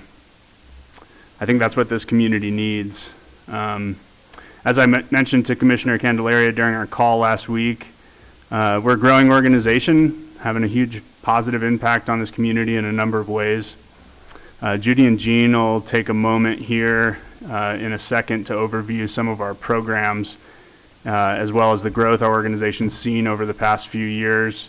And then Jamie will work to address some of the questions that Shaq sent over, particularly around some of the transactional components of conservation easements and some of our work around how those are funded, and some of the questions around water. I know the questions that were sent over went far beyond that, and I think we just won't have time today to get into everything. So we'll pick away at the kind of 101 easement level first. I'm well aware that there's mixed feelings in both the county and with individuals across our community on the use of conservation easements as tools. And again, I hope we're not here to have an exhaustive conversation about those disagreements. We'll do our best to clear up some misconceptions and inaccuracies. And again, I hope we can find opportunities to work together towards a healthier, unified community and landscape here in Montezuma County. As I mentioned to Shaq in some of the emails, the idea around conservation easements, whether we agree on them or not, somewhat becomes a moot point if we accept and support private property rights and the landowner's ability to make those types of decisions. It's quite simply just a willing buyer and a willing seller. And so just like other real estate transactions that we're familiar with, that's kind of where it's at. We are here to provide a service, and that's the service that our organization provides. But Judy will get into some things that we go beyond just doing easements with landowners as well, in ways that we impact the community. And in addition to those basic technical questions that I mentioned, we'll work on answering around easements, general water protections, and funding mechanisms. I'm also going to take some time with the hopes that we can also throw some questions back towards the commissioners and have more of an exchange of conversation in this process. So whether that happens today or another day, I would love for you all to think about ways in which you envision future collaboration opportunities between the county and the Land Conservancy, how we might be able to work together towards improved community planning and design, supporting the agricultural community, land use planning and development, and the creation of open space and recreational assets for our community, as well as even things like affordable housing opportunities. These are all options for land trusts like ours to work in collaboration with other organizations. And another piece that we emphasize is ensuring that youth in our community have a bright future. How can we create jobs and programs for youth here in Montezuma County? using land as a canvas for that work. That goes without saying, Commissioner Candelaria and I have discussed this a number of times, but I'm pretty sure we all are exhausted at the extreme division in our world right now.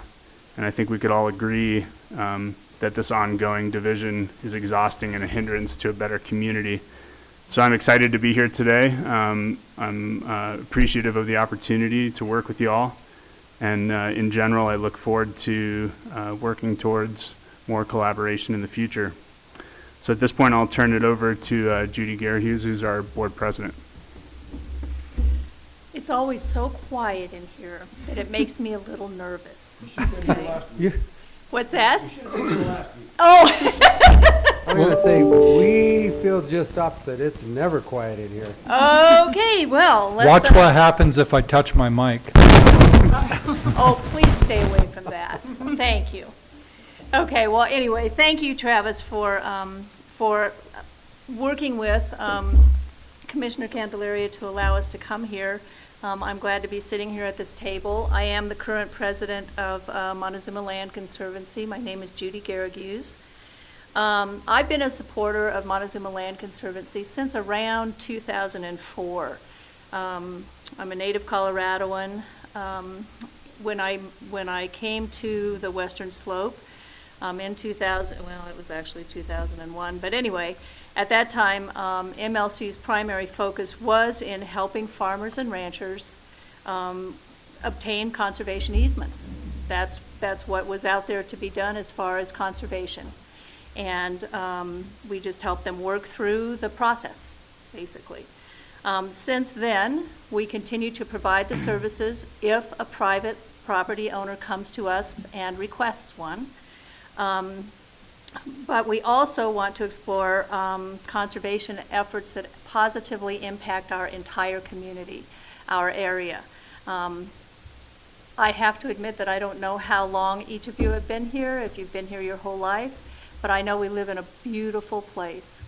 And to take care of that place is as important as preserving that place. So as being a stewardship of the land, the Montezuma Land Conservancy stands for that as much as it does for anything like a land easement. It is about conservation. It's the Land Conservancy. We're looking to find ways to keep the importance of the land, a healthy land, a top priority for our community. We want to provide hands-on land stewardship experience to kids and adults alike to make sure that we remember our connection to the land. And we work with landowners, with partner organizations, and community members to carry out our mission, to do that, to remind people how important the land is to us. We can measure our success with a list of tangible accomplishments. We've all seen the spreadsheets. MLC has worked with over 75 families to conserve just over 46,000 acres of land in Montezuma, Dolores, and San Miguel counties. We have helped landowners conserve over 32 miles of river and streams, nearly 14,000 acres of critical winter and summer range elk habitat, and over 32,000 acres of agricultural lands and rangeland. The work that MLC does brings income to our community. There's always that backstory. Over $20 million in conservation easement and over $5 million in community engagement has been brought into this community from Montezuma Land Conservancy. That's one way to measure it.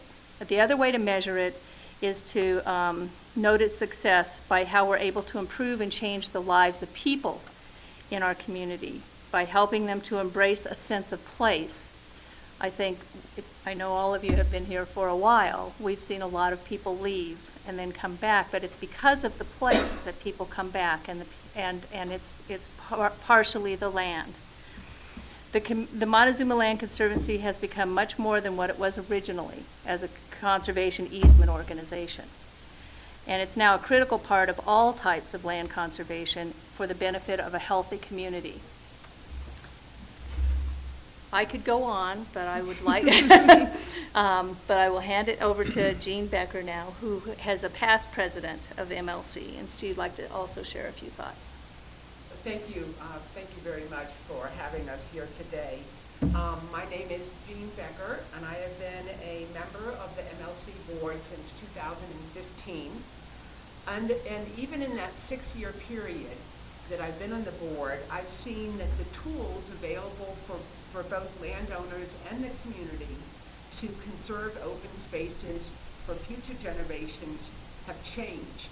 And the situation is rapidly changing.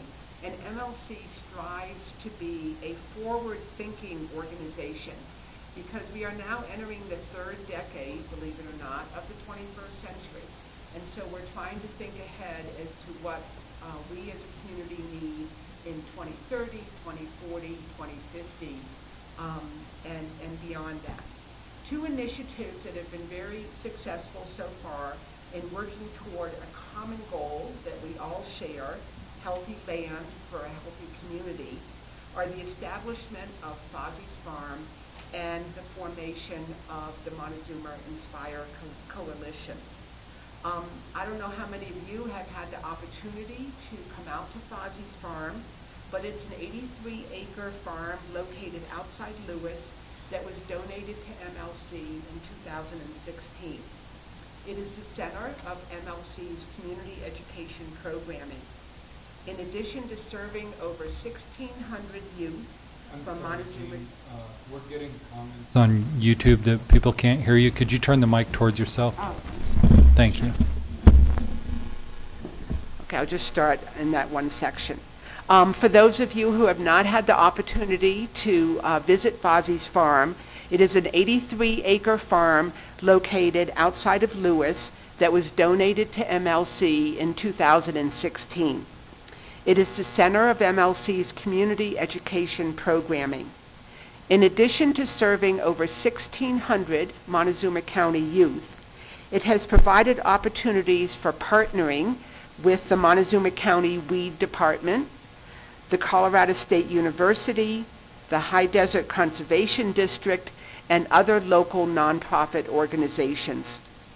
Paid high school internships at Fozzy's Farm have exposed youth to jobs in agriculture, conservation, and the outdoors, and they've also mentored youth in leadership skills and life skills like opening a checking account at the local bank because this is their first paid job, and has provided credits to these youth towards their high school education. So this is an ongoing function of Fozzy's, and it's one that we're quite proud of. The Montezuma Inspire Coalition is a partnership of over a dozen organizations throughout the county that works in and out of schools to break down barriers to outdoor access for youth. Out of 15 similar coalitions throughout the state of Colorado, the Montezuma Inspire Coalition has received the 2nd highest level of funding and has brought in over $4 million into our county. To date, the coalition has served over 3,000 students and provided over 80 paid summer jobs in the outdoors for youth living in Montezuma County. So these are just a few of the accomplishments that we've been able to do just since I've been on the board in the past 6 years. And we feel it really is helping the organization and the community as a whole think forward to what our needs are going to be over the next 10 to 20 year period. So now I'd like to turn it over to Jamie, who will give more information on some of the work that we're doing. Yeah, thank you, Jean. And thank you everyone again for having us here. That was a great segue. Can you all hear me okay? Okay. That was a great segue. Get it a little closer because we can hear you, but you're live, so okay. The people out there may not. That was a great segue into our strategic conservation plan. This year, MLC received funding to do an in-depth community-led strategic conservation plan. And so we're reaching out to many different community groups and organizations in the area, and we're excited that Montezuma County Commissioners might be part of that. And we are looking to identify high priority conservation areas or opportunities, strategic ways to incorporate conservation and all of our community planning and community events. in ways that can support our economy, our community, our land and water, and our open space feel, which makes this community feel so special. And I'll have to apologize, I got a head injury, so I stutter a little bit right now. And so if I say anything unclear, will you just stop me and have me repeat it? You sound great. Awesome, thank you. So let's just dive into conservation easements. First, we'll start with maybe some common misconceptions. And the first is that land conservation is a voluntary action. It is not forced upon anyone in our organization. It is a private property right, and it is landowners' choice and their right to choose to do conservation easements. The second most common misconception is that people give up control of their land or their operation, when in reality people still manage and own their land, their houses, their operation. They live in their houses, they work their land, they can still sell or transfer the property or take out loans, etc. They are only limited from certain aspects of development or activities that they agree to when they place the conservation easement on the property. Additionally, MLC people doesn't tell people how to farm or ranch or how to manage their operation. We believe that landowners know how to manage their property and that they are the best stewards of the land. All right. So again, a conservation easement is a voluntary, legally binding, perpetual agreement between a landowner and a land trust that is a recorded document. We pride ourselves on being certified by the state of Colorado to hold conservation easements, and we are additionally accredited nationally as a land trust. This means that we undergo rigorous scrutiny by the state of Colorado and the National Conservation Easement Oversight Commission to ensure that we are meeting or exceeding industry best practices, standards, that we are certified to place and hold easements on property, and ensure that we're following all state and federal laws. Conservation easements are guided by well-established state and federal laws related directly to private property rights and the tax code, as well as being codified in the IRS code. And now I'm going to dive into putting conservation easements on your property. So the first and most important step of placing a conservation easement on the property is the discussion and information given to landowners so they can explore with their families if that is the appropriate decision for you. This is a process that can commonly take months or years as people explore and just ensure that that's what their vision is for their property. If they wish to proceed, they'll fill out an application, and the land trust does due diligence to ensure that the conservation easement values are conservation easement values that are specified in the IRS code and state and federal statute, and those guidelines detail how we can identify those conservation easement values. And no, the IRS does not have conservation values that include philosophical conservation on every parcel. There are very specific values that we work with. Then MLC has an internal review process guided by the certification and accreditation standards and policies. And we tailor a conservation easement to those private property goals. And those are, I lost my place there. Why there are a little bit of differences between conservation easements is we have guidelines from a template that has been extensively reviewed by both the state and the Accreditation Commission. But different properties are conserved for different reasons, and every property is individual. So for instance, an agricultural easement will include provisions and language about irrigation and working farms and ranches that a recreation easement likely wouldn't. And the recreation easement would have language that's specific to potentially trail building, etc. After that, an appraisal is conducted to determine the donated or conservation value price of the property. This is a real estate appraisal that essentially compares the value of the property without the conservation easement on it to the value of the property with the restrictions of the conservation value. And the difference in that value is your conservation value price. There are only a handful of appraisers in the state of Colorado that have the credentials to conduct these conservation easement appraisals. and it takes years to become qualified. With the establishment of the rules and regulations for appraisers, the Division of Conservation, and the Conservation Easement Oversight Commission, there are multiple places where an appraisal is reviewed for accuracy and where appraisers are held accountable.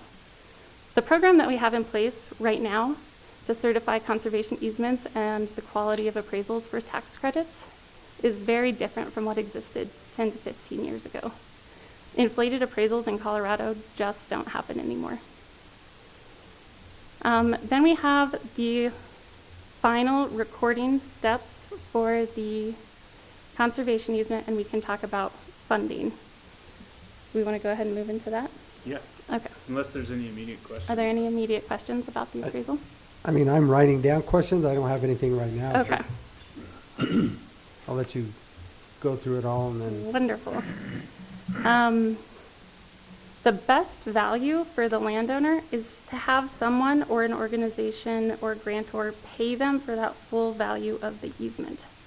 That isn't always possible, and many choose to donate that value because that's what they want for their land.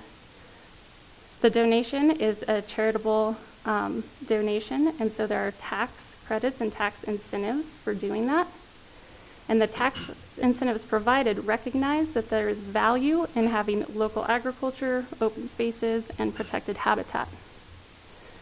There are many studies that show that the tax incentive is one of the most cost-effective ways to protect resources that benefit the whole community, and that this is recognized at the state and federal level, and federal tax deduction is used across the entire country. I just want to be clear that the state tax credit is specific to Colorado. It is not a tax credit paid directly to the landowner. It is rather foregone revenue to the state. Third parties can buy that conservation value, and that conservation value is usually about 50% of that total value that the landowner gives up.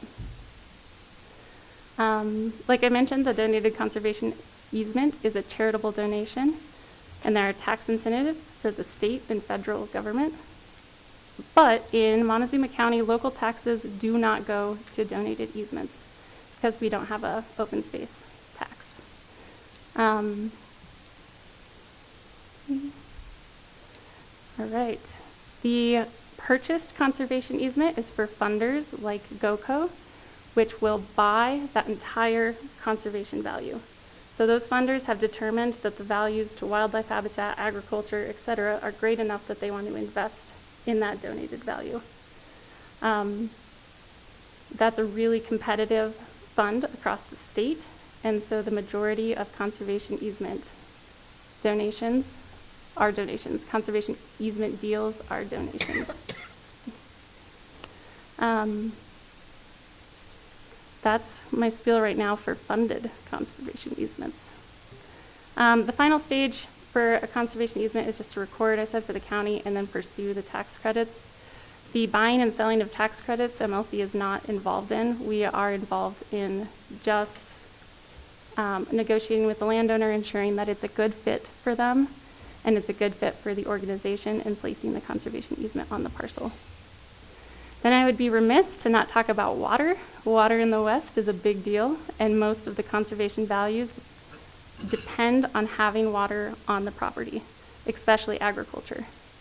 Water rights traditionally have been tied to the land in our conservation easements, but as the last 10 years or so have been drying a bit, and there's been a need for creative water uses, MLC has worked with landowners who are interested to engage in more creative water leasing situations. There are a lot of threats on the Front Range in what's called buy and dry, where municipalities or corporations will buy a working family farmer ranch with high priority water rights, sever the water rights from the parcel, and sell a parcel that no longer can be used for local food or to support the agriculture of the area. Again, creative water leasing rights would be at the landowner's discretion, but MLC is engaging in ways to see how we can meet those creative needs as water becomes more and more difficult. Any more questions so far? So, I just want to clarify, am I hearing you say that a piece of land that didn't have water rights would be ineligible then? It would, no, it would depend. I've said that most conservation values depend on water.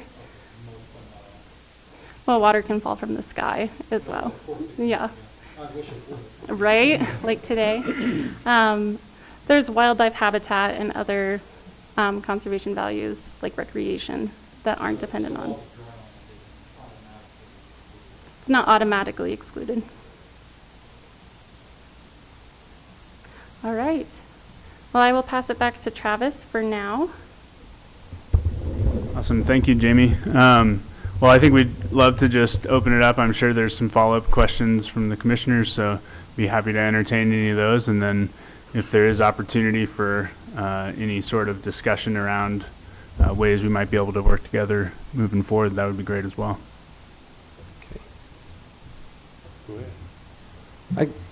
So I'm writing quickly. So youth and jobs, kind of give me a little bit more, or clarify that a little bit more as far as what you're talking about for youth and jobs. What does that entail? Sure. So a lot of our work has primarily been in partnership with Southwest Open School, although we have been working more with the high school as well here in Cortez. But essentially right now, youth from Southwest Open School can sign up for a 4-week-long summer program out at Fozzie's, as well as some farm internship opportunities. So a lot of their experiences on the farm at Fozzie's, working on irrigation and habitat restoration projects. But traditionally, previous to COVID, they also spent time visiting other locations around the county and doing service projects. They've gone down to Ute Farm and Ranch. They've visited private landowners' operations. They've helped with wildfire mitigation work. So it's really just an opportunity for youth to get out on the land.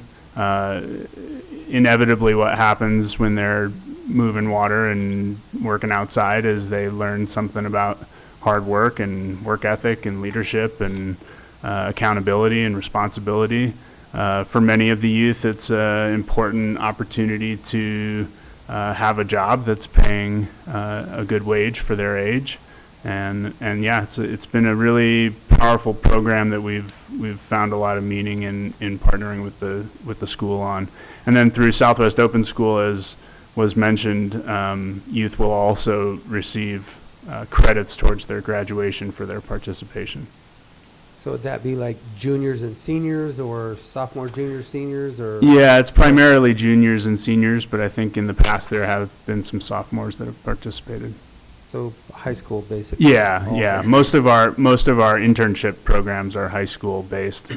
I would say all of them actually. But the reference Judy made to 1,600 youth at Fozzie's in programs, that's K through 12. Okay. And then you mentioned something in the beginning about affordable housing. How does that work with the conservation easement? Because, again, I thought depending on what. Sure. Obviously, what it was used for was, so I need to be educated. Yeah. Well, it's not traditionally a angle that our organization has taken, but it's also not necessarily an angle that land trusts can't help in collaborative projects with. You know, our organization has the capacity to also, buy and sell land. We can help work in partnership with the county or other nonprofits to fundraise for projects. So conservation easements in and of themselves don't necessarily eliminate all development opportunity. They just provide certain agreed upon restrictions like Jamie mentioned. We also don't necessarily have to participate in projects that have an end result in an easement.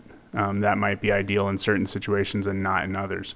So there are plenty of examples around the country, and probably some in Colorado, where land trusts have partnered with the county or private developers or nonprofits to work on the creation of, say, a combination of housing development and open space.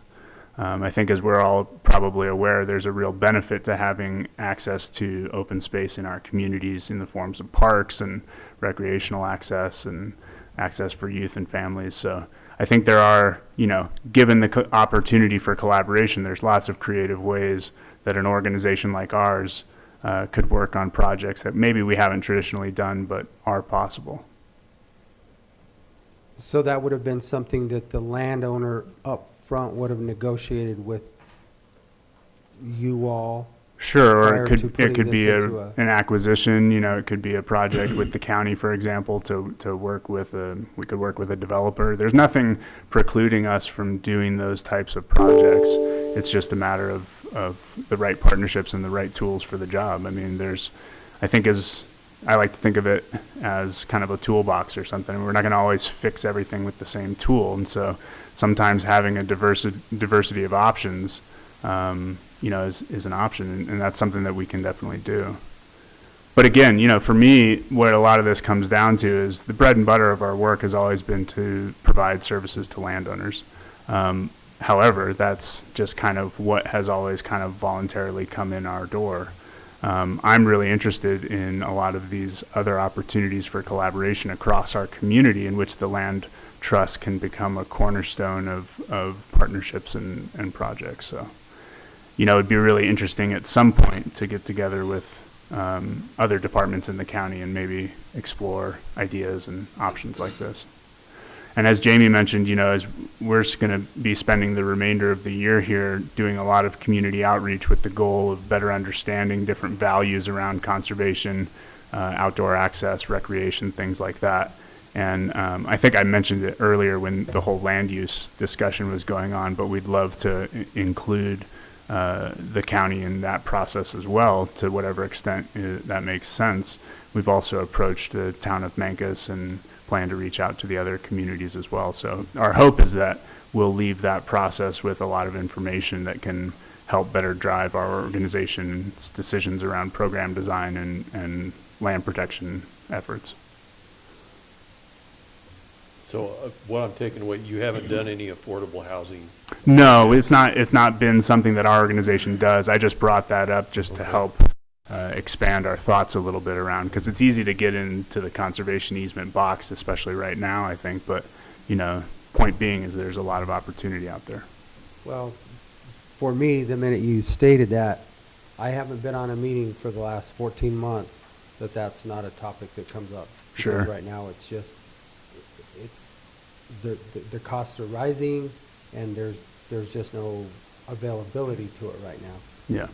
So that's why I was curious, and because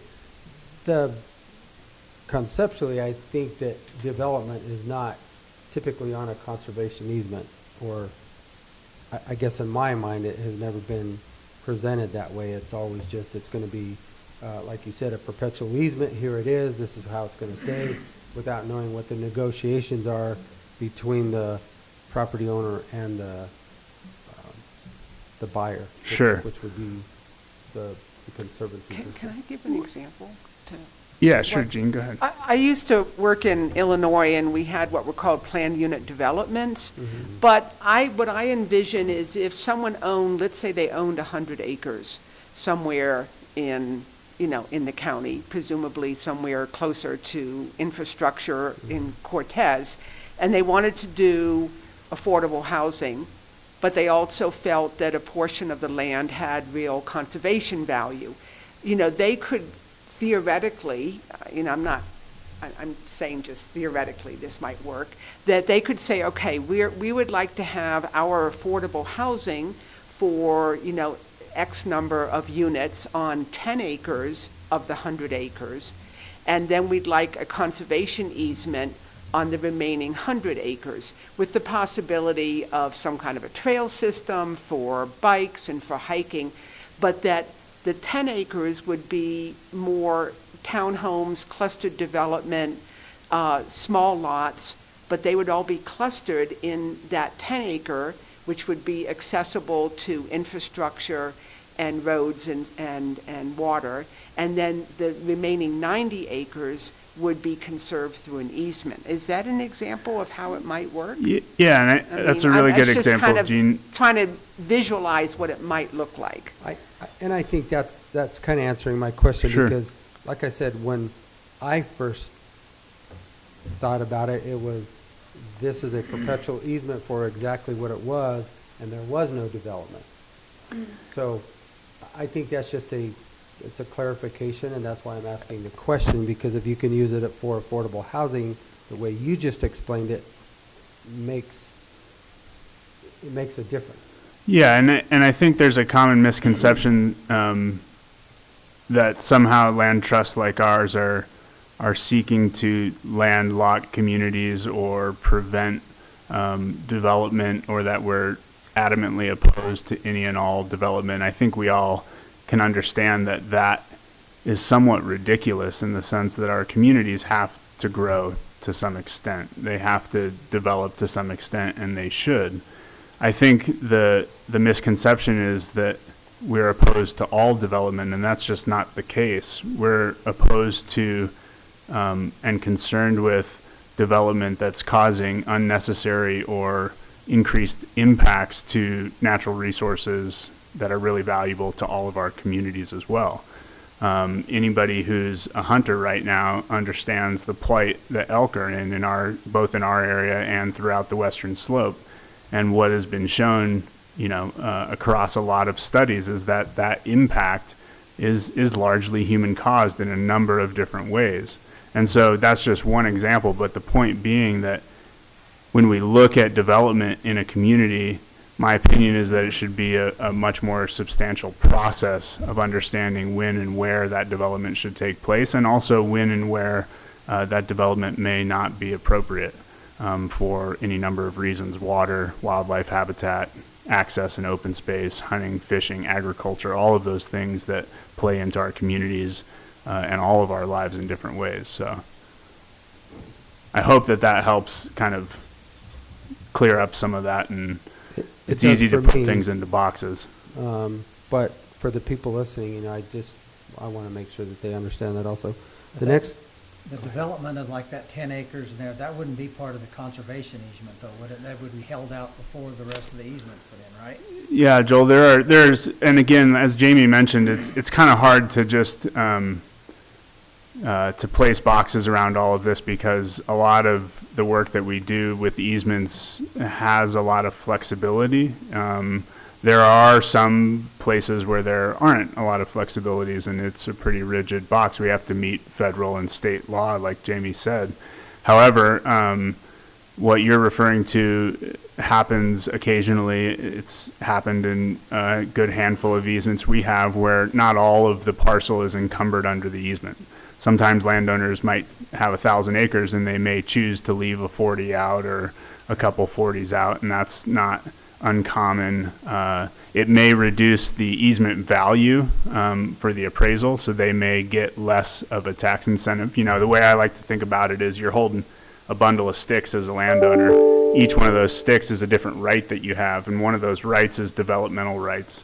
When you do an easement, all you're doing is you're saying, I'm going to encumber these development rights, I'm going to pass them over to the land trust, and in exchange, you're going to get a monetary value. This is a fair game, willing buyer, willing seller, just as if you were to give those up in a subdivision or to sell to a developer.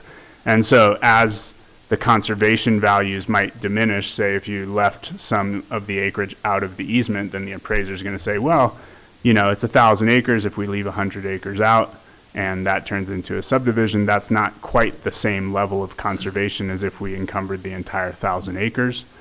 So that might diminish their appraised value a little bit, and the landowner would receive less of those incentives. But that is an option. And so again, it's a customized process to a certain extent that, as Jamie mentioned, sometimes takes years with landowners and their families to really kind of wrap our heads around what is the right way to frame some of this. So we have a template easement.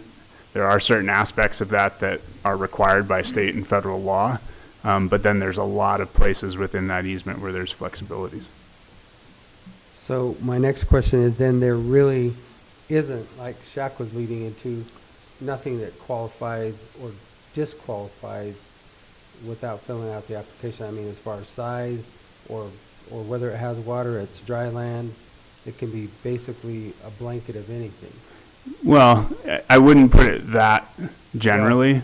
Like, any landowner can come through the door and talk to us. That's without a doubt. Conservation easement funding in Colorado is highly competitive. It's unfortunately not a cheap process. But part of the reason that it's not cheap in Colorado is because we have high standards for the business practices that have changed since the mid-2000s, when I'm sure folks are aware there were some issues around the easement program.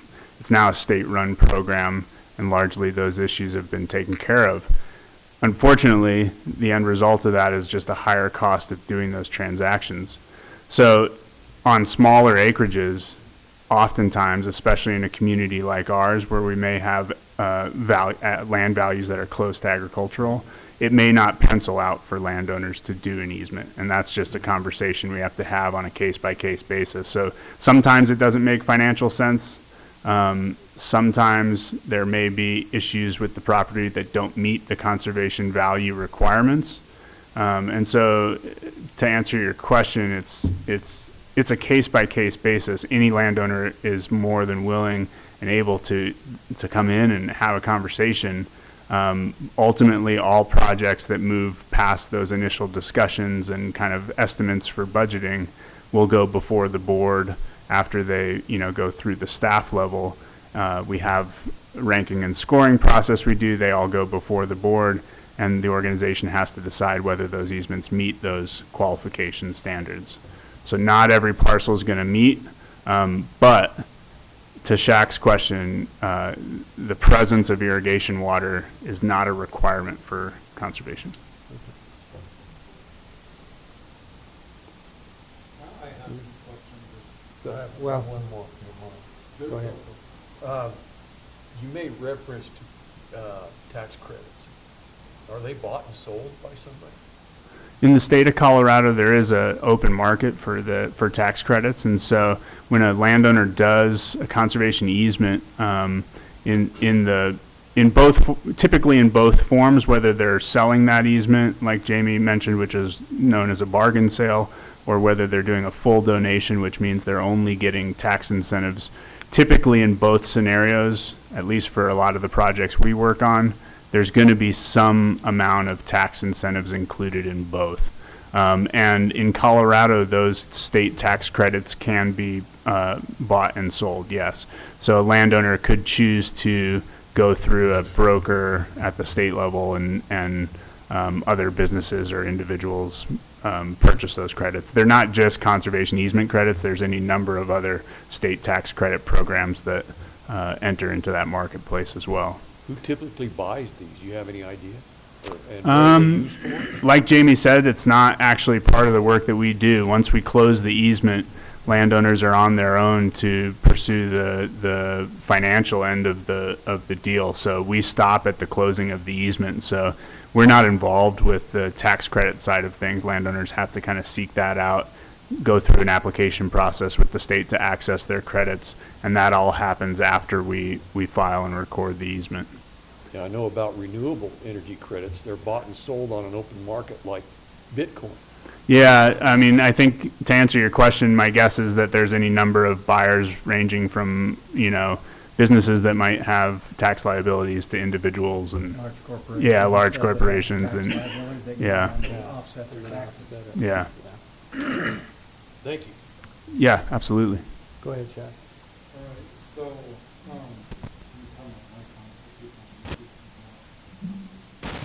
It's been staticky all day, so I've been keeping it off.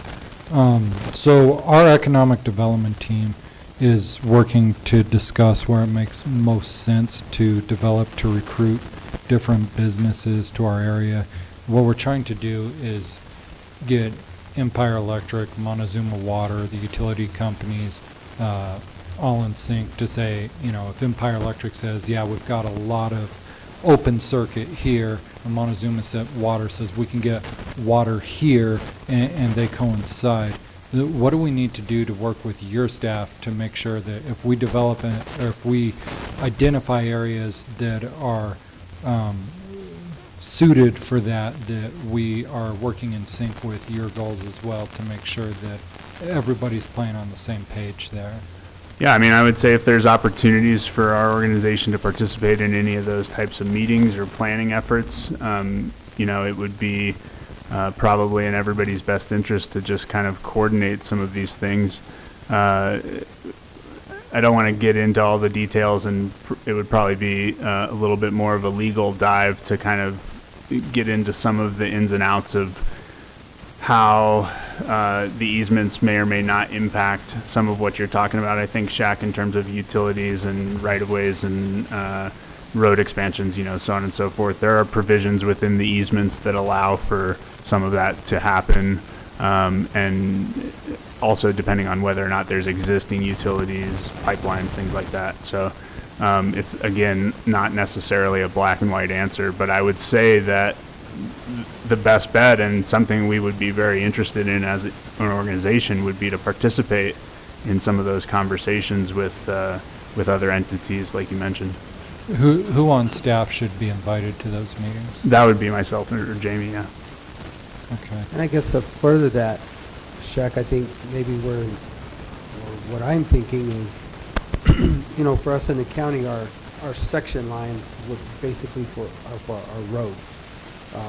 So if there was a way to work with you to where at least on section lines, we had 30 feet on either side, which accommodates our right-of-ways, which does give the availability to move that road and or infrastructure within that. So if that's a possibility that the conservation easement doesn't go, well, it would still go to the property line, but with the caveat that there is a potential if that development ever needed to occur, I guess.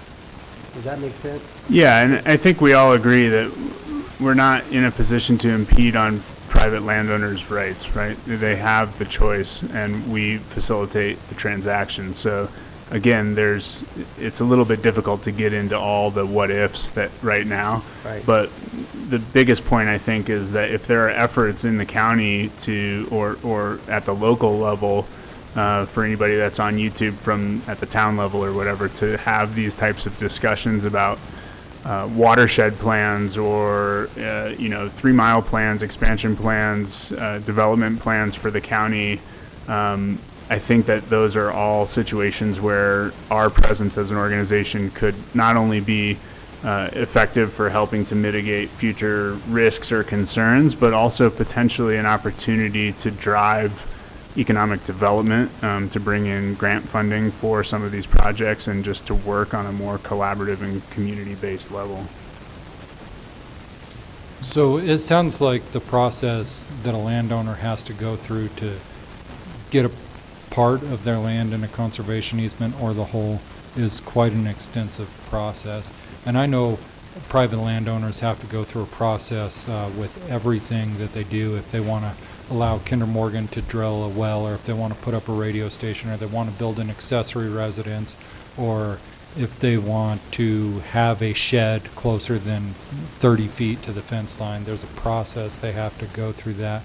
And oftentimes for the county that includes public input. What kind of input is there an input process where you gather input from adjoining property owners or anything when somebody's seeking a conservation easement, or is it just a private discussion between the land board and the property owner?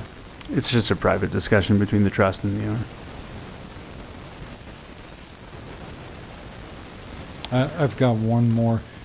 Shaq, I think it's maybe there's a couple questions that have come up that I just want to make sure there's some clarity on too.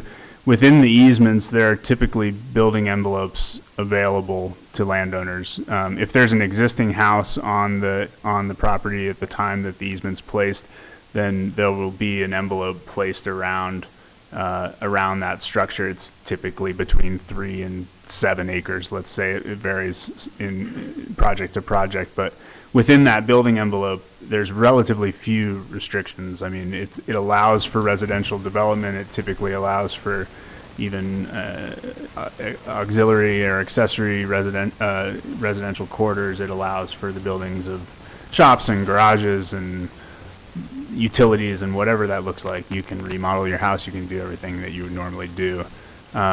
It's typically going to be outside of those building envelopes where there are the greater restrictions around, say, agricultural protections or wildlife protections. When it comes to ag land, those restrictions are also fairly flexible in terms of, you know, say you want to build a hay barn, or you want to do some cross fencing, or you want to put up a loafing shed. Anything that's, you know, arguably part of the agricultural operation is not going to be restricted within that land use. And so I just want to be clear, because I want to kind of clear up that idea that easements equal a standstill for future changes or development. That's not always the case.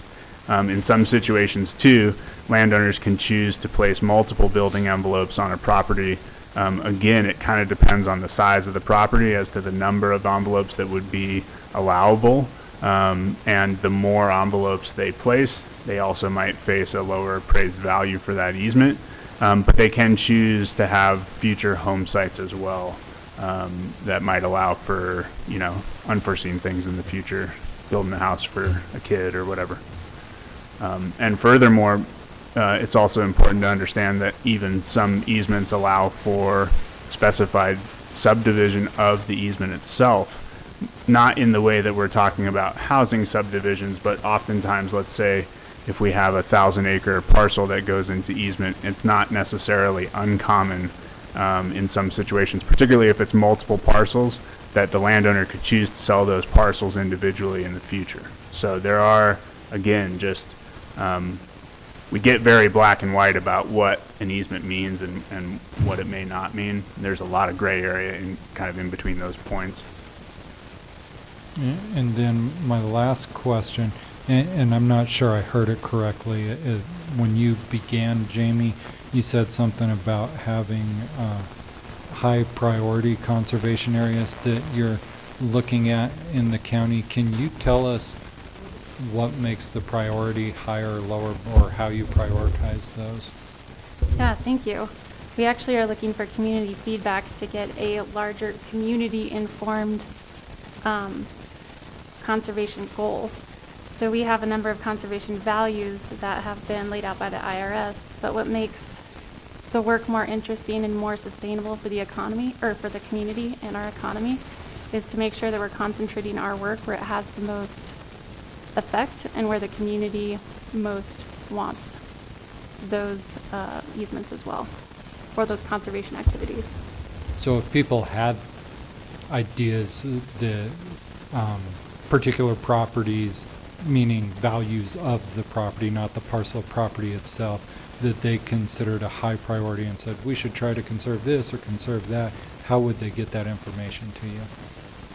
Yeah, thank you. We're actually putting together a long survey that we'll be getting out to the community, and that will be on our website in about 2 weeks.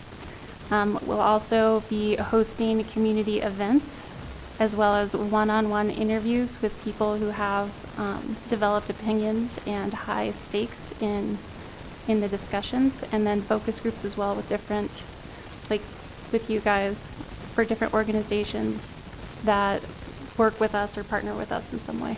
And for those listening on YouTube, your website that this survey will be on is Montezuma Land Conservancy .org. Okay. Montezuma Land. Yeah, MontezumaLand.org. MontezumaLand.org.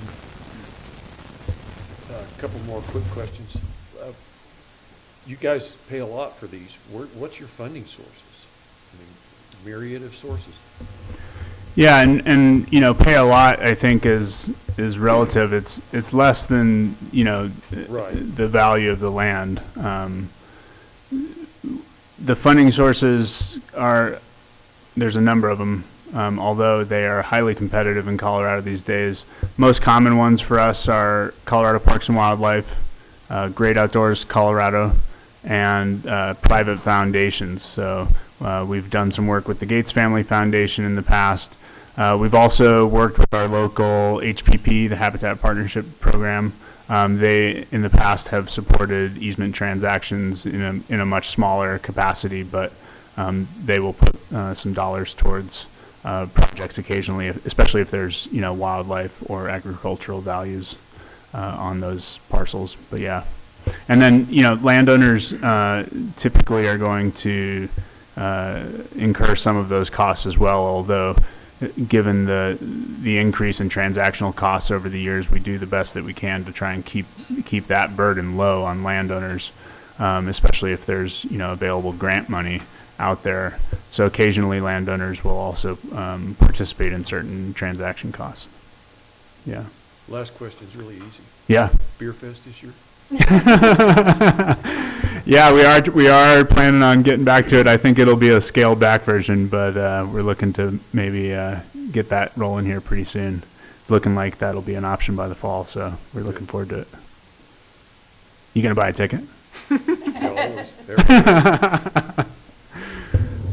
got one follow-up question that just came to mind. Turn my staticky mic back on. If water is one of the conservation properties that you're looking at, is then that landowner, do those water rights have to stay tied to the land at that point? They typically do.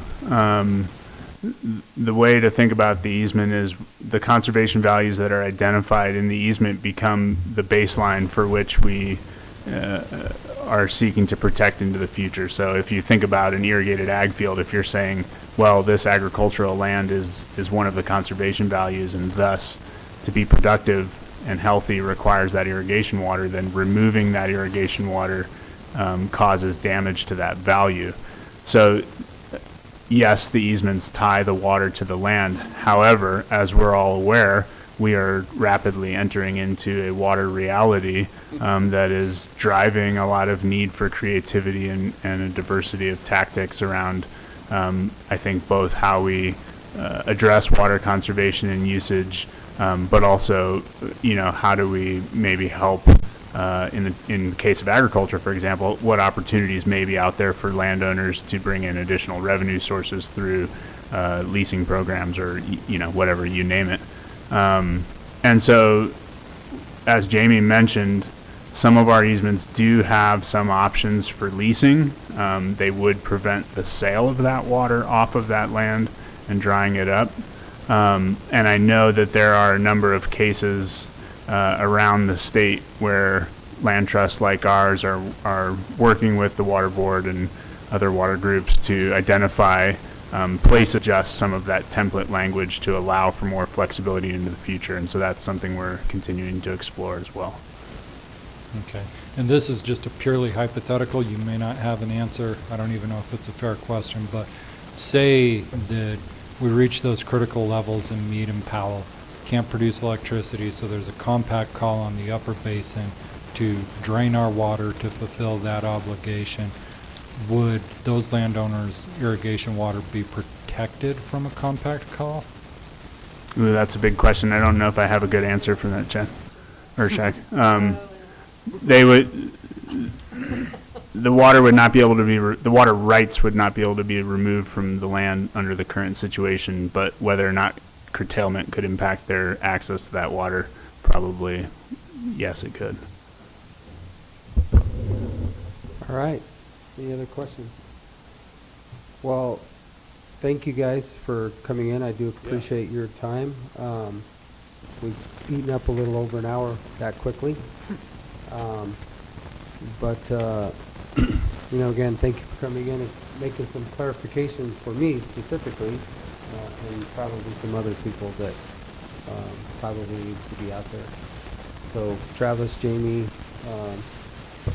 I have to look at your name, Judy and Jeannie. Thank you. Thank you very much. Yeah, thank you so much for having us.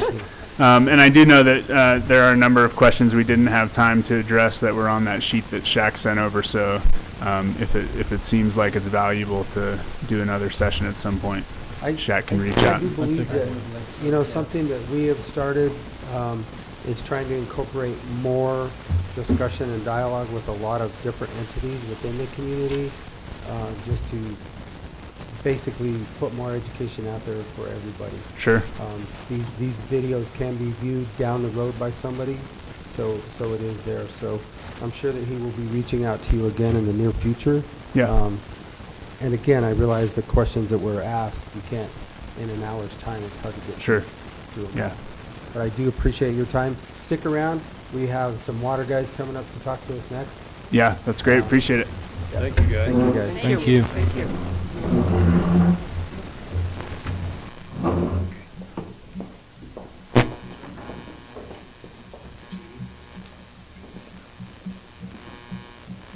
Come on up, fellas. Jim has to step out for a little bit, so come on up. We'll start our discussion. EWCD and Company. I got your hat on. Nice hat.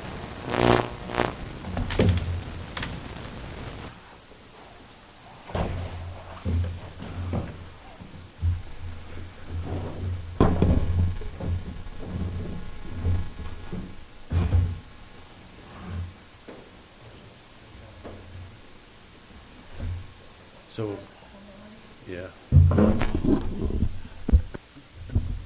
I think so. What do you have for us, Don? I can't sit down on the almost. Yeah. You can't get that up there? Well, you're tall enough, you could tack it up there, I guess. We could get volunteers to stand in the front and hold it. Yeah. First, thanks very much for the invitation again to be here. As always, it's always good to come and dialogue. I don't have a real clear sense of what you want from us today. I had emailed Shaq that we had basically planned, with Chris's ability to be with me, we had planned a kind of a tag team presentation that we would try and limit to less than a half hour, knowing that we could go over a half hour pretty easy, but that would be our goal, and then leave half hour or whatever you guys would want for Q&A and real discussion. As always, it's Sure. Q&A and discussion that's most important, but we thought it would be valuable to do that tag team type presentation. Is that still what we should aim for? You bet. So thanks again, once again, for having us here, and I'm not sure you all know, and maybe I'll start out. Chris Trees is our, I'm not quite sure what his title is, but he's been our interim general manager and had several contracts with us to help us get where we need to be as we transition to a new general manager.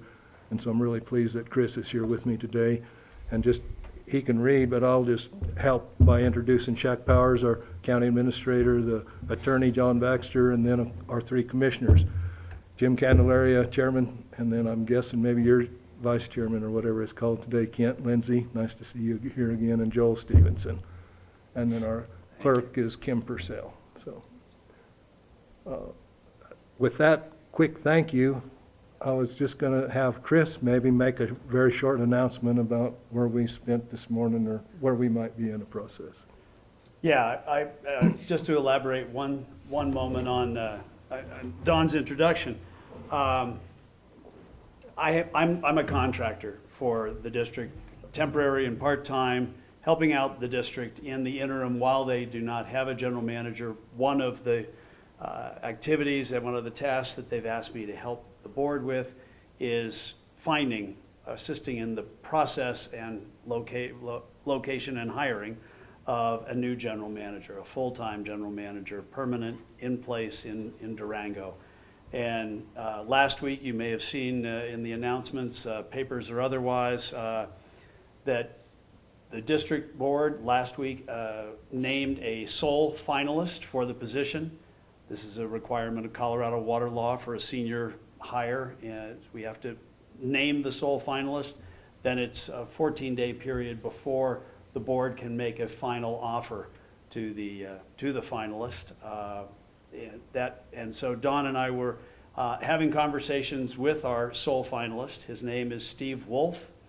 He's coming to us from, or will, we hope, coming to us from Cheyenne, Wyoming, where he is currently and has been for quite a few years the administrator, the senior manager for the Interstate Streams Division for the state of Wyoming within the state of Wyoming State Engineer's Office. Steve is extremely well qualified, also well known because of the interstate his interstate activities within Colorado's water community. He is well-known and well-regarded universally. Everybody we talked to, everybody we shared the announcement with, came back immediately congratulating us on an outstanding selection of sole finalist at this point. And we anticipate that he will be in Durango and on staff full-time, climbing a very steep learning curve by the 5th or 6th of July, so that first week in July. Well, I think everybody in our neck of the woods will be appreciative of getting to that point when we get there. Next thing, I thought that as I sat and listened to Gretchen Rank do her job with you a couple weeks ago, we should do something somewhat similar and give you a sense for who our district is. That's why Chris brought the map. I'm just going to talk through off the top of my head, just going kind of from north and back around the subbasins of water folks that it's Southwest job to represent their water, those users, their water rights, the constituents that are there. And we're a unique part of the West Slope in terms of being the other water conservation district on the western slope of with the Colorado River Basin. We're the bottom 1/3, and instead of leaving in a main stem or a couple like they do up there, another couple other really big rivers, the Yampa and then the White, we leave with a number of rivers and small streams crossing the state line before they really get to be tributary to the Colorado. So San Miguel and the Dolores are the two sister rivers that make up the Dolores River. San Miguel starts up in Telluride country, San Miguel County, as we know that constituencies, the Telluride and down almost to the county lines, quite different than maybe a lot of other places in our district for water use. As you get partway down, you get to Norwood, and that's still the old school kind of a sister community to us. There's been a lot of family involvement, business involvement. I look at Joel because he knows this from his job, just in terms of how livestock's been such a part of our corner of the state. And so Norwood's there, and then just not far at all from Norwood, you literally get into Montrose County and what they call the West End, and that's Nucla Natarita, which is quite different community, much more similar in many ways, a little smaller than we are right here in Montezuma County with our MVIC system. As you drop on down then from the Montrose County and San Miguel County to Dolores County, they've got Rico on the upper end. It's similar kind of to Telluride, but we all know how different it is too. But their water source and use up there is still tied to the mining initially. And then the West Fork, that's in Dolores County, and there's always been some pretty good farming and ranching that tied in the West Fork as it comes down. And then the rest of Dolores County gets project water from us going out of our county up. And of course there's our county that we all know well, but literally even here, water leaves out of the project area to Montezuma Creek. Tributaries to Montezuma Creek, they're all in Utah. Then the Yellow Jacket, and from Cross Canyon north and everything that this side of Cross Canyon in our county, that drains into Montezuma Creek as it leaves. Whereas then Yellow Jacket and McElmo come together just barely before they leave the state line, and that drainage captures in both of them some MVIC wastewater, as we've always called it here. And even where I am at the bottom end of the MVIC system, I don't go that direction. I go to Navajo Wash, which is tributary to Mancos River. And keep going then east of here. Gretchen did a really good job of talking about some complicated rights and whatever there in that small river. A lot of people wouldn't call the Mancos a river, it's a stream. But it's got all its forks, and it's really complicated with how they do stuff and how they put their use together with their system and use a different set of kind of governance than what we have over here for the Mancos with its adjudicated rights. And then the little La Plata River is the next one, and it's in the La Plata County instead of Montezuma County, and It's got, small though it is, it's got a compact on it, just like the Colorado River Compact. It's just between two states, New Mexico and Colorado, but it divvies up the water of that La Plata River. Animas La Plata project was originally conceived to bring Animas water to buttress that small amount to all the good farm ground out in La Plata River country. Similar farm ground we got over there that we have in our dryland country here. The main stem of the Animas, there's some farming on it. Mining's a huge impact upstream. Silverton, where it is in San Juan County and coming down, and some good ranch rights above the town of Mancos, many more below, but still the Animas isn't providing the bulk of the water, except for the ALP project. You get it go east of there a little bit, and you got the Florida River and the Pine River that are big parts of La Plata County, and Florida's got a water conservancy district just like we do with Dolores for their Florida reservoir, and didn't mention Mancos with its conservancy, with its Jackson Reservoir. Again, that's federal project like we are. And those are, all three of those projects were a direct result of work with Southwestern to get them developed as a partner. Before then, they bloomed into their own conservancy district, reservoirs and rights. And the Pine next, and it's got Vallecito on it, and it was earlier than any of this stuff. It's one of the earlier Bureau projects, and so Vallecito, and then the Pine River, it's complicated with its adjudicated rights that are shared between all of the white guy rights and the Southern Ute tribe over there as they thread together and get their way as they leave the state and drop into the San Juan in New Mexico. By then you're pretty much leaving La Plata County and hit the other three counties of our district, Archuleta, Hinsdale, and Mineral. And so the upper reaches of the San Juan headwaters are kind of circle along across all three of those counties. And they're different kind of constituencies upstream, because they all start at the Continental Divide. All of these streams do, or almost all, and then they end up pretty low mountain like where we are and where we leave this country. And so those do that same trick as they leave the high country and then head out to get to the San Juan. I think it's the Navajo River, a tributary of the upper San Juan, is where they got the Navajo San Juan Chama project. That's where then a bunch of our Colorado River water heads to the Rio Grande to help Albuquerque and folks down the Rio Grande in New Mexico. So a pretty kind of complicated set of constituents that we have to address and deal with as we do our products. And so there, Chris brought his map, and he'll decide how much more he wants to share beyond what I just did. Thank you, Don. I think that's quite thorough. Happy to answer any questions, or frankly, if you had questions about Don's presentation, I would refer them to him because he's the expert. A couple other elements that I think will be helpful for context.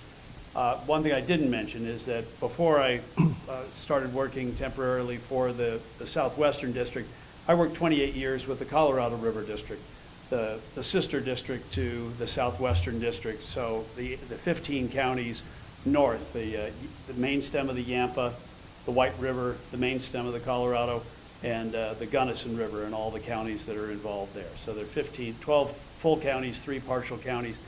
And I mention that because I think, as Don referred to, that you have a context here of considerable diversity. And that's not new to me. I represented as in the River District, Pitkin County and Moffett County. And so I know the differences and the changes in values when we go from headwaters to state line. No different in the Southwestern than it was in my experience at the River District. The only other thing I want to mention that the commissioners certainly know, but for the full audience, is that Southwest District was formed 80 years ago. And it was formed to ensure that Southwest Colorado always had a voice when the Colorado River was under discussion. And wherever that discussion was happening, whether in the water court or in some interstate negotiations, or especially in the case of the Colorado River District, in competition for trans-mountain diversions. Those also exist in the Southwest District to a much less extent. The board of the Southwest District is governed by 9 board members, 1 from each county appointed by you all, the county commissioners. Elected by the board, however, are the officers for the district. There are 2 officers, and I just want to highlight for you what you probably already know, is that Don was the unanimous choice as vice president for this year. And so, and I'm particularly indebted to Don actually over the years, but certainly in this last year when I've been working with the Southwest District, for his tutelage and his patience in bringing me along and helping me to help the district at large.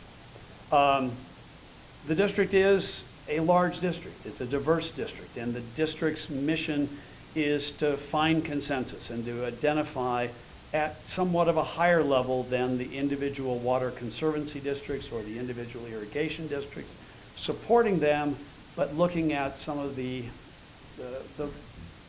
higher level, higher altitude issues like endangered species, federal programs, state legislation. This is what the Southwestern District is particularly involved in, ensuring that the sub-districts or the smaller districts within the Southwest 9 county district can continue to operate and feel that they have the support. The federal projects that Don mentioned, that's the legacy of the Southwestern District. They were the advocates for those districts in Washington, D.C. and with the Bureau of Reclamation, forming the conservancy districts that then became the sponsors for those individual federal projects. So with that, I want to stop and see if there are any questions on that as background and context, and then we certainly want to spend as much time as you all desire on demand management and the issue of demand management, specifically recognizing that it is just one of the many issues that Southwestern is dealing with. I'm good. Every time anybody shows up, I learn. Jump right into demand management. Yeah. All right. Thank you. First, as I jump into it, I want to just reach back a little again to realize where did that come from.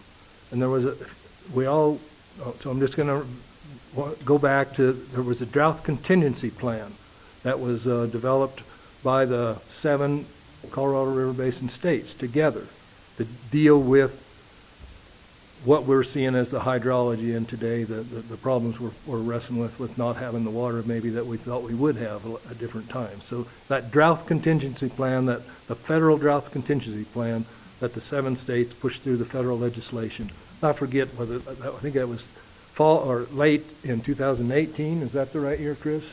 Earlier than that.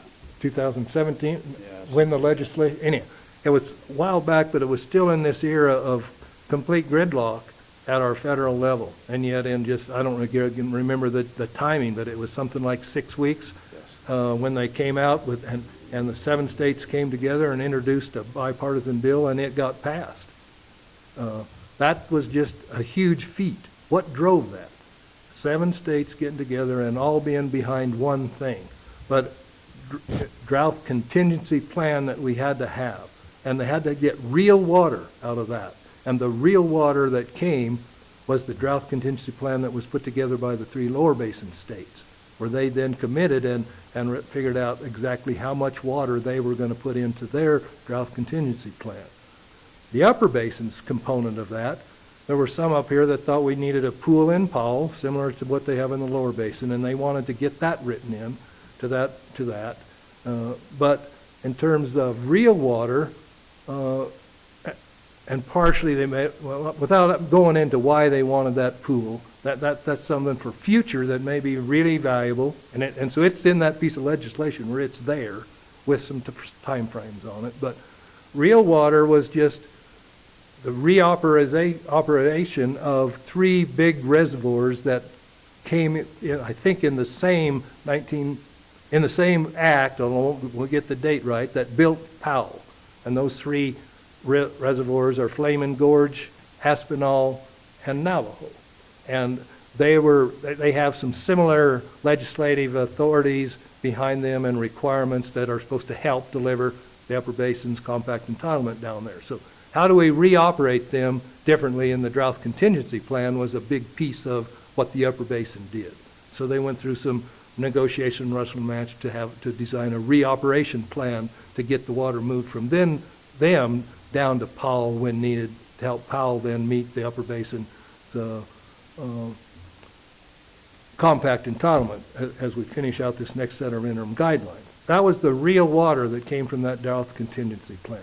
The other water that was identified, and they started out doing it with three components. The first was built under two pieces, augmentation water, and augmentation water was described as cloud seeding and gathering up some water out of riparian areas. If you could, and the concept then was get rid of some non-natives that are drinking more water than the natives, meaning tamarisk, Russian olive, the non-natives, and the natives are your cottonwood and willow that would use less water.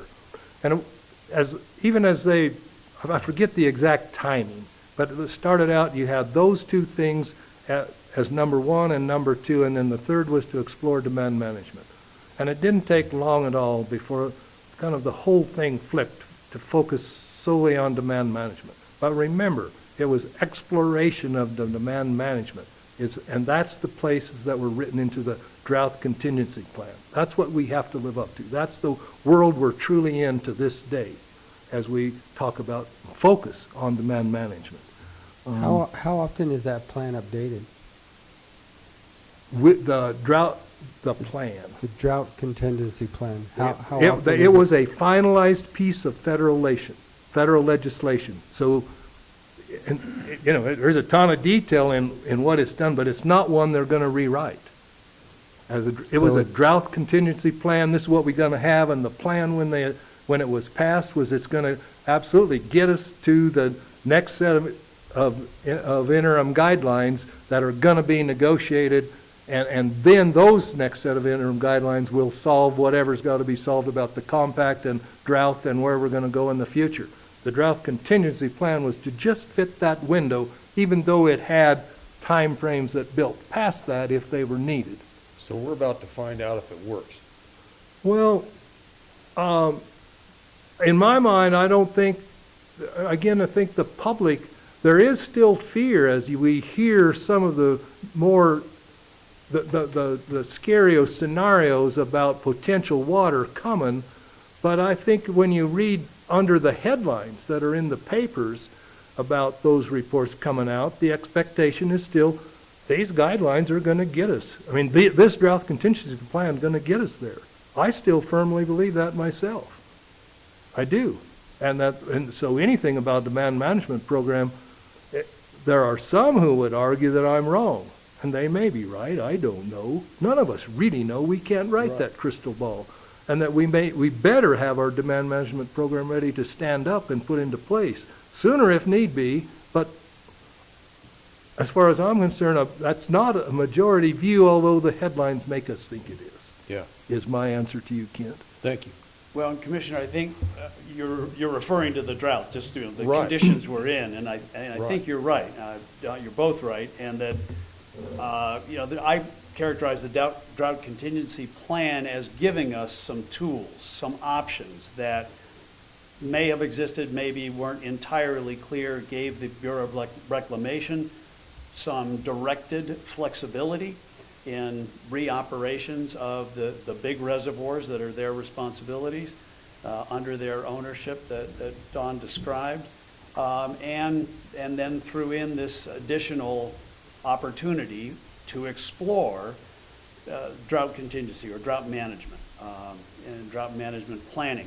And it is all focused toward a 2026 kind of time period. This is interim. It's permanent legislation, but it really is focused on this interim period until we get to the next stage of negotiating on an interstate basis with the federal government, with primarily the Bureau of Reclamation, Department of the Interior, how the river runs, literally, what the operations of the river are, and how we deal with the potential, at least the potential, for continuing deterioration in our hydrology. But I still, as part of the dialogue on that very question, in my mind, our forefathers were pretty darn smart, and we have a lot of storage built into our supply today. And that's that large storage that we have that gives us something to still work with as time unfolds. And coupled with that is, it's not a one-year release that's required to meet the compact. It's a 10-year cumulative release. 10 years right there gives us significant water in hand. Yeah. And everything beyond that that's in hand is models. And models are very useful and predictors, but no model is accurate of a map forward. And there's a lot of room as you work within your models for finding water here or there according to different contracts and do different things, where we still, the sky is falling, but it's falling quite slowly. Literally, That's right. I will take James terminology. Eklund's piece, that just triggered, those words starting to come out of my mouth. I'll go to James Eklund's piece that has been available for many of us to read lately, that's saying the sky's falling and he's falling with it. He's the sky jumper with his parachute on, and he's got to pull the ripcord, and he's trying to tell us we better get ready to pull that ripcord before too long. And I think maybe we've got longer than James Eklund thinks. And I really think, and I've told James this and would and I'd like to do it in a very respectful way to him, that I just respectfully disagree that demand management is going to be the solution that's going to be the ripcord we need to pull. I just don't think he's right there, and I'll take him on anywhere with a long debate and discussion if I can have a respectful setting to have that with him. Right. And I know the man. I've got into something a little more passionate than what I'm just describing in a setting that wasn't the appropriate place to have that. But it's my point of telling even that story is we have time to have these respectful discussions as we're wrestling with models. And so that's the point that still, to me, is still appropriate, even as we talk now about demand management and policy and where we're going to go. So, And the only other piece of background I think that's important is Don has described the drought contingency plan, formally recognizing the demand management as a possibility, as a potential tool. But the Southwest District's involvement and examination of demand management, however it's defined, predates even the drought contingency plan. That the Southwest District, working with the River District and the state of Colorado and others, looked at demand management or a demand management kind of program. What could we do to anticipate the current conditions we're seeing now in Lake Powell and the forecasted worst case scenarios of where this all goes? as Chris is describing that as demand management, yes, it evolved into being described as demand management. Many of those earliest explorations that the two conservation districts were looking at was couched under the words of a water bank. And so that we got to go backwards, but then it's that water bank concept that evolved into a potential demand management program. And distinguishing between those things help explain why some folks have landed on standing up a demand management program or not, but the demand management program became something more specific for a specific purpose, that kind of thing. And the other piece that I want to just circle back to that we didn't hit in the very earliest times, these two conservation districts do have some compact protection authority written into their legislative founding documents, which is kind of unique to the state, where they have that along with the CWCB and others higher above in the state. But that's critical also to remember who these districts are and how they fit into this discussion. So, Commissioner? just for your guys' knowledge is way far beyond what we can combine up here. But what I just took out of that was that demand management started out pretty logical and pretty, with a lot of consideration, and maybe it was prostituted into some ideology. That's a nice way in my mind to phrase it, Kent. It really is. And literally, it will be my predecessor on the Southwest board that hatched that plan or had a lot to do with it. And he was a really good man with some really good ideas. But it was that if we can build a water bank of Sunport, and I'm talking about John Porter. Yeah. If we can build a water bank here and have then the water bank satisfy the needs of the Front Range cities in certain situations, we can avoid buy and dry by having that done. So again, it was borrow the water from ag somehow for a short term, for a certain time period concept that the state's been exploring for decades now in other different ways, trying to face these down as you figure out how do you fit into the matrix of current law and a new future tomorrow where things may be different, but really driven by protecting agriculture, plain and simple. Yeah. And as you rephrased where this went, Kent, I think that's kind of an accurate way as we narrow a focus and people grab an idea and then they come at it for different reasons, then it kind of, that evolution is maybe not the healthiest place that we want to take it. And so we've got to respond to that changing time. Good, that's very good. Now, don't sell you guys short up there in your knowledge. We're learning, but No. I fear not at a great rate. No, yeah, we all are. That's the truth for all of us. And no, we're doing good, all of us. It's important to have this from this at this level. It is. This is a citizen-driven country that we live in. And we field a lot of questions, and I mean it's derived itself clear down to our municipalities. And I watched City of Cortez have this discussion, and they're going to institute some more water-saving regulations here soon. Well, one thing that I always stress to county commissioners when I work for the River District is we are your resource as well. When you have those questions that the constituent unfairly expects you to be an expert on everything, including the Colorado River, the compact, the Dolores River, the districts, that the Southwest District is a resource to you as commissioners, that you are welcome to refer the question or take the question directly to the Southwestern District. Easy for me to say I'm about to leave and turn it over to a new general manager, but that is the role of the conservation districts, is to be that resource over a very large geography, keeping in mind that our job is to find the consensus. It's not to shy away from the conflict, and it's not to find the least common denominator, but it's to look for what really works well across a very diverse 9-county district.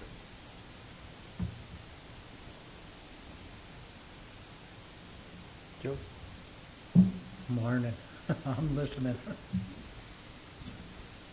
Okay. Do you want to get into demand management? So we can talk. Wherever you want to take us All right. through here. I thought you'd already started down there. I think we have, and I want to watch our time as well and encourage the dialogue. As Don said, the conversation is a lot more important to us than the presentation. But we're not new to this. We have been working on this. We have built partnerships on this. One of the most significant partnerships is working with the Colorado River District, so Western Colorado. The whole Western Slope is speaking with one voice, and we have been effective. That the Southwest District and the Colorado River District went together and did some pounding on the podium before the Water Conservation Board and encouraged them, if I can use that term, to adopt principles so that some of the concerns that you have are at least constrained or steered in the most constructive way possible. And the Southwest District's approach to demand management generally, I would say, is skeptical, as you've heard Don suggest, but it's also committed to being constructive, that there is a potential, there are potential beneficial aspects to demand management. It can support family farms. It can help sustain family farms, especially through times of drought.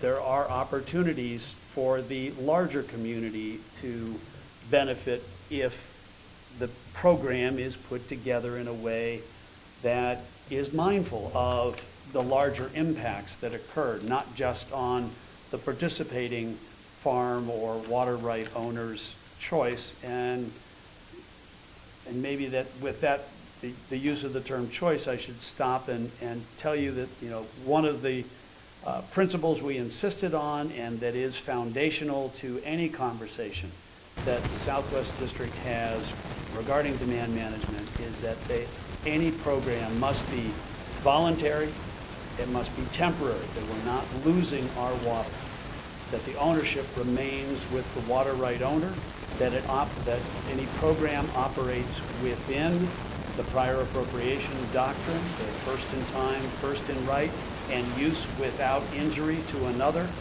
that those principles are maintained, and that any impacts must be mitigated, and that the impacts are not, the potential for impacts to be regionally focused is real, and that the mitigation, therefore, needs to be carefully crafted and broadly recognized so that the benefits are there. And finally, that there are users of the Colorado River, large, across the state, that through trans-mountain diversions, the Colorado River is used in almost every county in the state. And the state must participate, and every water user, both on the east slope and the west slope, must participate in any kind of demand management program, and it must be done in a way that's fair. That's the term we've used is proportional.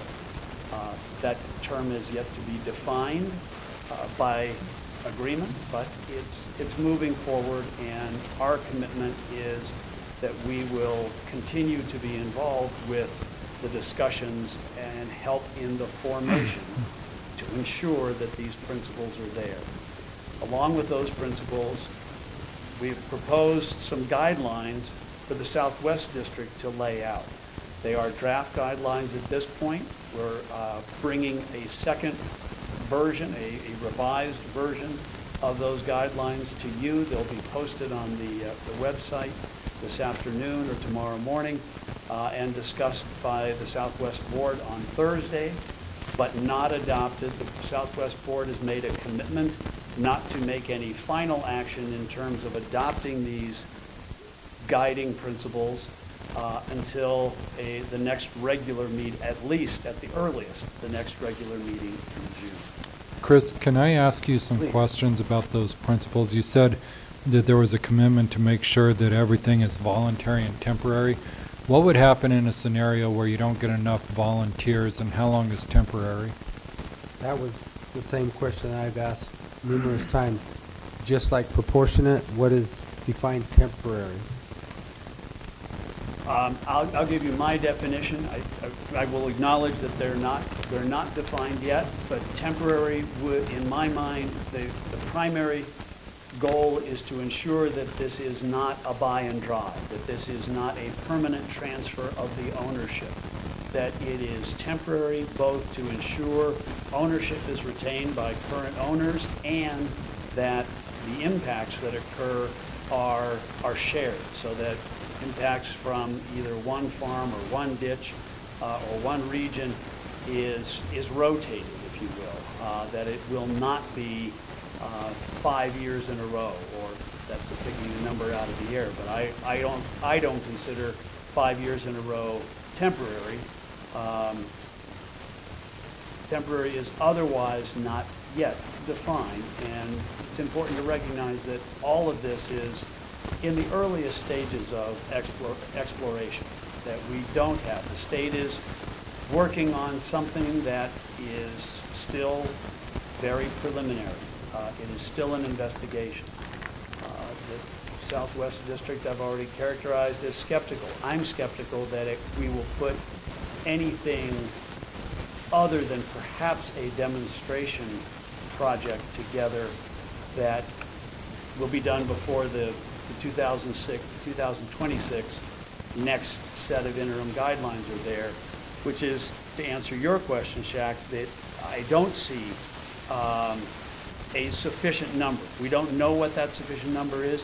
Southwest District has been involved in contracting some modeling, recognizing that our modeling indicates that if we get into that compact administration, where the lower basin is calling, where the upper basin has to curtail its water rights, that there are a lot of things that have to happen before that and are going to happen as that occurs. But if we get to that worst case scenario, I think it's very doubtful that we have enough water in demand management to address the conditions. We may be able to soften the impacts of compact compliance or compact administration. And by soften, is that like reducing getting hit by a truck at 70 miles an hour to getting hit by a truck at 68 miles per hour? Let me give a little different answer, Shaq, if I could. Would that be okay? Just give your own answer, that's fine. I mean, in terms of going down the path where you want to take it with soften, getting hit by the truck. I'm still approaching the answer to that question as well. And I want to circle us back. Joel, I don't think you were there. Kent, you might have been, but the three, and I don't remember where you were, Jim, then, but one of the early things that we did, and the commissioners were actively engaged then, and it was about the time James left and you came on. I know Keenan and Larry Don were there, but Dolores brought down Grand Valley water users to talk about their pilot program thing up there, and we met out at Coco's in that room. So do you remember sitting out in the audience then? I was there. You were there, Shaq? Okay. But you don't remember there? So maybe none of you three were there. I wasn't. Well, even there, that was a pilot project that was done with some bucks. I'm forgetting where it was. But Grand Valley was a guinea pig and maybe paying for being that guinea pig with then bringing in the money from New York to buy a bunch of their farms as they put together that pilot project. One of the things that makes me quite opposed to trying to stand up a demand management program today at all, Jack. But as they were just trying to tell what they were doing to learn some simple lessons that would be really valuable, and we did learn really good lessons from that. But in that discussion, everybody honed exactly on the very same questions that Shaq just asked us. What does it mean, voluntary, temporary? What do those mean that we ended up with in the principles? Give me the answer to that definition. What does that definition of temporary? My sense is there's too many moving parts today for us to write a definition. And from that meeting, from prior to that meeting and that meeting to today, Montezuma County and these guys back here behind us, we've all been involved in this discussion. And asking those questions more and more and trying to get the answers to them. And the more and more we ask, what we really find out in my mind is where a lot of us are. It's going to be an unworkable thing. We got some other answers. We've got to get a bunch of other questions answered first. Yeah. Before then we can answer these questions in any fair, equitable manner. And that means, to me, literally what we have done and it's a basin-wide public that's done this, because it's been much more public debate than the last time we went through the interim guideline, that set of getting those interim guidelines negotiated.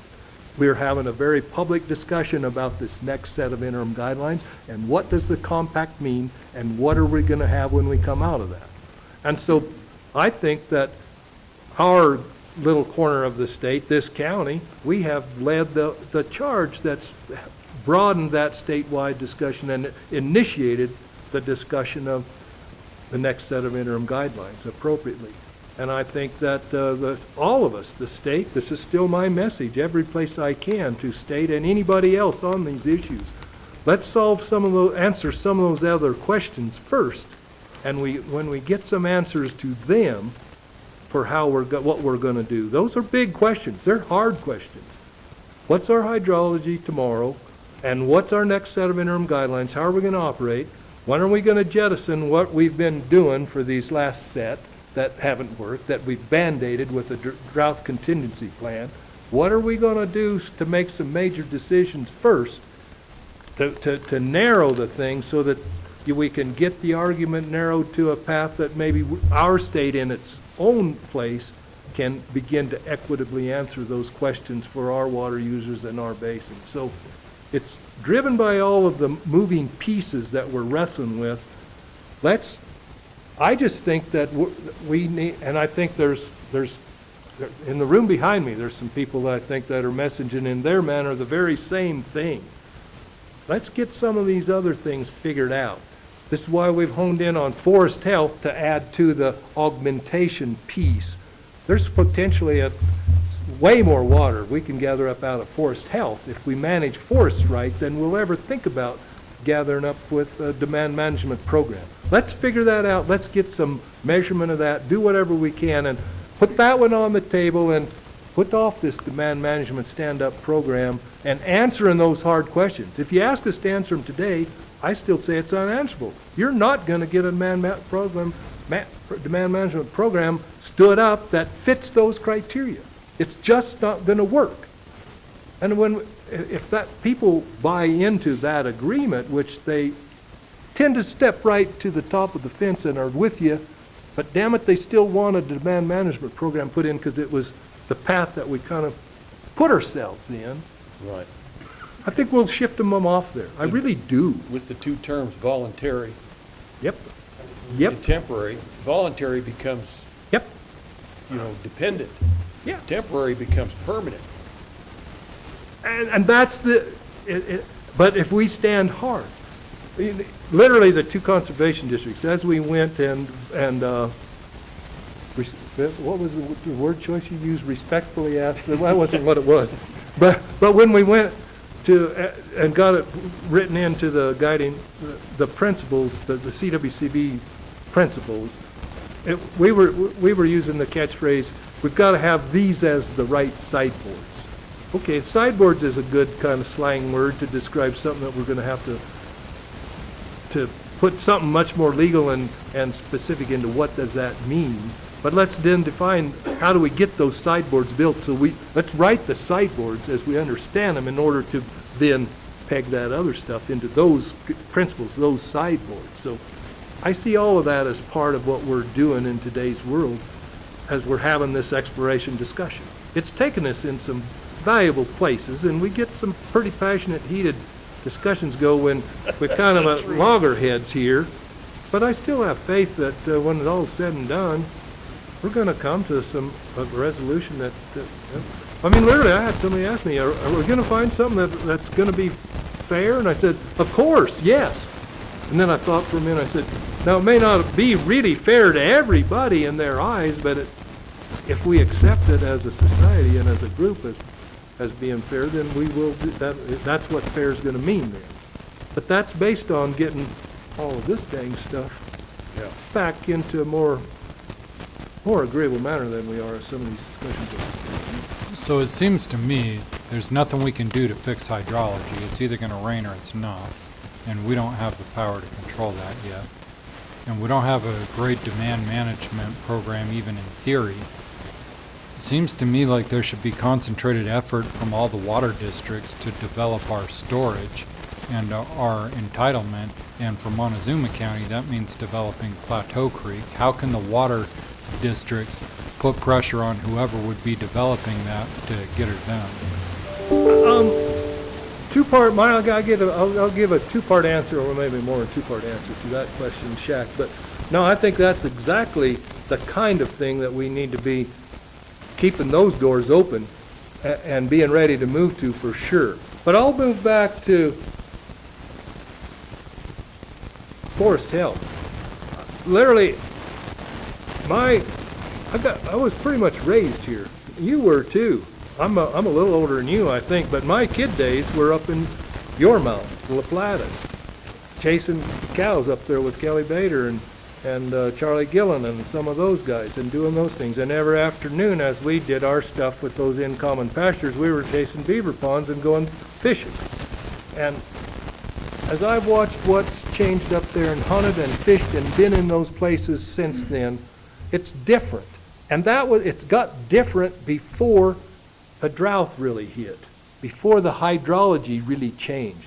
I think that we did that. That was pre the higher logging. We'd logged this stuff out here in the Ponderosa before then, but they hadn't grown back to the dog hair kind of stuff they are there. But that higher mountain stuff and those aspen and what they did above them, we've really changed it, and we've put a whole bunch more trees that are drinking a whole much more water that we need to get back. We can have way prettier forest, way more useful forest with way less fire hazard, and I think a significant bucket of water. That's the bucket of water. I mean, I've been working my tail off for the last 3-4 years or more. Measure the water, measure the water. And I haven't got people to really quite buy there yet, but I'm getting closer and closer. Measure the water that we're going to get from there. Get real science. That to me is I think we have time to get some pretty good science on that stuff and know whether there's water there or not. I'm quite confident there's significant water there. And if we get that, that's going to give us some storage and to change things with the storage we already have. But that's also going to put maybe more water in McPhee where we wouldn't be facing the drought we're facing in McPhee today. I think if we had that water back up there, there's a good chance we wouldn't be telling our full service farmers and all of our ag users out of McPhee today what water supply they have. And so that's just more critical for us than ever. Get that water identified and get that ability to come back. And as we do some of that, Glenn Fish raised the idea as we were talking about this with one of the guys, the TU guys that was doing our deal, the local deal up there about, we were talking about getting some beaver ponds back to store different stuff. And Glenn said, yeah, we're going to have to probably get a backhoe up there and help those beavers out a time or two, aren't we? And he's right, we are. But if we're going to go down that path, we've got to get Colorado water law and policy behind us to do those things too. Because we're really not quite there yet. But we got to get that water figured out that we really think we're going to get. I'm sure there's a bunch there. I've been watching this stuff for decades. I really have. And I don't disagree with you. Forest health, from a fire side of the thing, absolutely, it's unbelievably thick and dense. They're doing things, but not at a rate that is going to solve our problems anytime soon. And every bit of that thick that's going to burn, if it were thinner and then the other understory was grazed by a cow, right? Boy, we'd all be a better place. We'd have more cattle to sell, right. More profitable business there on that end. Yeah, and storage, but I also see pipe. It's too bad we can't pipe to a lot of these farms. I mean, we lose a lot, in my mind, lose a lot to evaporation. And here again, Kent, that's a place where, I don't know why I'm wired this way, but I am. I just wired to count things and track them and follow them. So in my business, I had to count hay bales and dollars and water on every field I've done for all my years farming down. Every place I've farmed, starting in McKelvin and then to my lower valley places and watching things happen. And one thing all that counting has taught me is that I had groundwater storage under every one of those acres that we are slowly drying up because of too much efficient ag delivery stuff. Okay. We just are. Dang it. We've almost dried the whole Mancos Valley up over there. I was worried about no that. Sub-irrigated land over there at all now. Yes, Joel. As they came to CWCB with some of that stuff, I really worried about their return flows. But I heard Gretchen sit up here 2 weeks ago or whenever she was and say there's still 80% of the return flows are getting back to the river to get picked up by the people down below. And that's where I'd like to, I was wishing you guys would ask a few more questions on that issue to find out how that measurement came and how that fits with what she asked, because that's some really valuable info we need. But it's the myth of ag efficiency, as that's what Pat O'Toole's calling as he's preaching this stuff right now. And But I know in my Mancus shale soils over here where all of my farms are, the drought of 77 was horrific. Mhm. And I started farming in 75. And I had leased, my first farm was in McKell, my second one was where I'm living right now leased, and my third one I bought the fall of 76. And my valley places, I put up some hay off of them, not much, but I guarantee you, I had 2 weeks worth of water at the tail end of the ditch. My delivered water didn't grow one bale of that hay. My hay was raised by groundwater carryover storage off of my valley farms in 77. And now you don't have that? No, it's gone. No, it's pretty well gone. There's still a little there, and we can manage and do stuff, but no. Mo, my numbers have shown me, Kent, that I've had to go buy quite a few shares to replace what I got for free, as I think it was Wes Wilson told me. Well, Don, you were just getting that for free. Yeah. You're right, Wes, I was, but now it's gone, and I paid really good money to put it back on the top out of a sprinkler. But that's still wrestling with Mother Nature's reality, which includes that all of these pieces. We're not savvy in that to the degree we need to in today's thinking and to solving tomorrow's problems. And I think, what was it, back in 83, if I remember my dates right, it wasn't, you're only going to get so much. It's, how much do you need? We have a whole bunch of water. We had, I mean, it was topping. Oh, yeah, that's the year, whatever year it was when Yeah. they about topped, it's literally plywood that saved Powell Right. that year. Literally, plywood. Oh, yeah. Yeah. But we've gone nothing but downhill since. But this volatility that we're facing may still put significant water in these big reservoirs to capture it right, that it will flow through and get there. It's some of those things that we've got to try and model and guess what's happening to get there. But I still say that even though it's pretty dire hydrology we're looking at this year, there's still the way we've approached this water business in the West has been smart. And it does give us windows of time to figure out where we're going. In your mind, are we better off or worse off than 77, 76? It's a mixed bag. You can't ever go back and rewrite, but I'm raising better crops as I've put more water on instead of it remaining alkali and salty like the Mancus shales might have. No, I'm raising good alfalfa and good orchard grass, good horse hay off of what were swamps before that I raised tall wheatgrass and cow feed. Really good winter pasture, but I didn't have to irrigate them. Yeah. I mean, and so there's pluses to that help on my farm, but those are almost two different paths. The farmers have to operate under whatever conditions that the state figures out to regulate what we have with our rights and how we put it on our land. And we'll adapt and figure out somehow, but the society as a whole, the society is the word that Bill Trampy uses, where he's seen this forever, a rancher on the Upper Gunnison. And he was on a panel with me and Pat O'Toole at Water Congress this winter. And Bill came back kind of reluctantly out of retirement to speak at that panel because the people haven't been listening to him as he's saying, I can make myself manage. I'm going to keep my ranch working and I'll have my stuff go. But it's society that's the loser. Society is the loser as we don't keep that groundwater stored. Even in like your Mancus Valley, Joel, and in my Mancus shales, I kind of like where we are, but I got McPhee here and a place to buy some more shares and refeed me here. You don't have quite that over there, but we still need that. We got to have that balance of that groundwater coming back to our farmers and stand to help us, and our forest health water. That's, I think, landscape-wide, there's a lot of acres. Here they're asking us to figure out how to dry up 10 acres somewhere and put into a demand management program, measured all the way to state line. My goodness, why about 1,000 acres of forest up here? Money way better spent, and it's system water that maybe can stop here on my farm in McPhee before it gets to Powell. That's the kind of path that we got to be going for. Okay.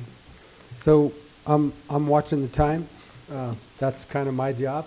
And I'm going to let you guys take just a few minutes and wrap it up, and then we're going to, if you guys don't have any more questions, we'll kind of wrap it up. if I can just add a couple things and try to leave you with some good news. And I know a lot of these discussions, especially with today's hydrology, it may be hard to find the good news, but I think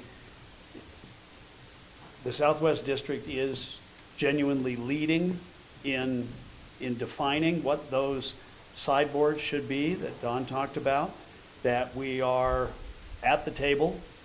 We're not on the menu yet. We're at the table with the state as they frame their exploration, that we have committed to being a constructive partner, but with these guiding principles, with these sideboards to ensure that it's compensated, it's temporary, it's voluntary, thank you. Compensated by whom?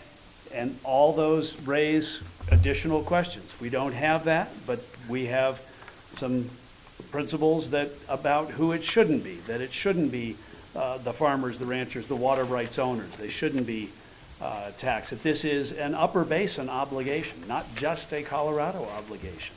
That we need to be working with the other states, we need to be working within Colorado, we need to be working with the other water districts, and we are. That we are also looking with these guiding principles in draft, that we are looking for input. We are trying to put something together that both educates and defines how we want this, if it goes forward, to be designed or to be protected. The other elements of good news is you've talked about storage and you've talked about forest health. And currently, with the various stimulus programs, the infrastructure program at the state and the federal level, there are dollars being at least directed or discussed for direction into those investments. And we see that as particularly valuable and are trying to educate legislators and policymakers that there is this multitude of beneficiaries.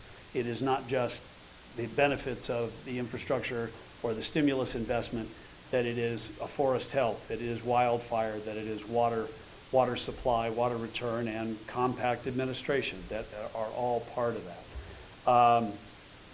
We are acknowledging that we don't have all the answers. There are not all the answers, but we are at the table to help define those, to help identify the process for seeking answers, as well as to ensure that the questions are answered before any program is stood up, as Don said. So, but with that, this is also not the one and done. This is not the one time we'd like to be before you. This is not your only opportunity to provide us with comments that we've heard the comments and concerns. I want to thank you for all the time we spent here, but forget how one of you guys' questions up there triggered a response that I came ready to do today. If we had time, we didn't really go through it, but maybe it was, where's the dollars going to come from? But that came from you, right, Shaq? Well, what was in the draft that you guys, that Shaq shared with all of you, and you had a chance to read it, I don't know whether you got it read or not, that we were prepared to talk to you about today. Here was the answer that he had in the draft that you had in your hands then. Any successful demand management program can help ensure the safety and economic health of all Coloradans. Accordingly, state funds for any demand management program should be general fund dollars, not charges to water right holders or any other specific group.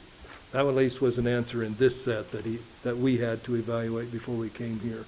There was another place in this set that I thought was really nice, that in terms of sideboards, how we might meld that into sideboards, and that was a paragraph that where Trans Mountain diverters of Colorado River must participate in demand management using water that was historically diverted under decreed Trans Mountain water rights. Trans Mountain diverters must not be allowed to purchase or otherwise rely upon other intrastate Colorado River Basin water supplies to accomplish their participation in demand management. And I came prepared to talk to this, knowing it was still the first draft he had brought, and we were going to have another draft and another meeting. None of us really know. I'm only one board member. I've heard a flavor from the board that we wanted to tackle Chris's job to do this, and if we got it completed before we had our new general manager on board, then so be it. We would have something, and a part of that place, Chris also had words in, was going to be that live and breathing document, which I've always wrestled with that, but it's necessary that we can change as times that fit to change. So it will be a continued iterative process always. I don't know where that's really going to take us, but where we are today with Steve Wolf, my guess is he'll get his fingerprints on this to some degree as we finalize it. I know our original plan, as we started down this path a couple of years ago, before we got into the void with our general manager leadership position, was to really actively engage not just the board, first really get the board educated, but also a real serious community outreach to all water constituents that we tried to describe as we started today, to get their guidance before we finalized a document. So I don't know where our board's going to end up with where we are with process, other than here again, it will be a process that we've got to remain engaged in. That's my best answer today. And maybe that's my wind-up. We need to keep just having input that we did today in every form we can. It's always productive, and it's going to be changing. And I appreciate you guys coming in. I really do. Every time I see you guys, I learn. Well, that's what we're here for. And that's what you guys are there for, too, to help us. So thank you again for your time. Okay. Thank you guys very much. Appreciate it. Okay.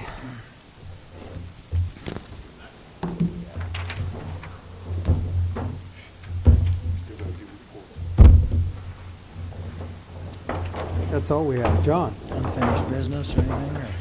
Well, I think we took care of that up here. The only thing I want to say is I'm going to give Ms. Purcell just this slight additional addendum to our contract that we have with the town of Dolores for our law enforcement to provide them services. This is what you all approved. It's signed by our fleet manager, Sheriff Nallen, and looks like we spelled his name wrong on there, but never mind. And Ken Charles. That says that we're going to actually keep the patrol unit. We've got the serial number on there, and we're going to buy them a comparable unit at the end of its service life. So that's it. This is a supplement. If you can't find the contract we entered into the town of Dolores back in, I think it was December, let me know. But this is just a supplement to that, and that's all I have. Okay. Mr. Dietrich.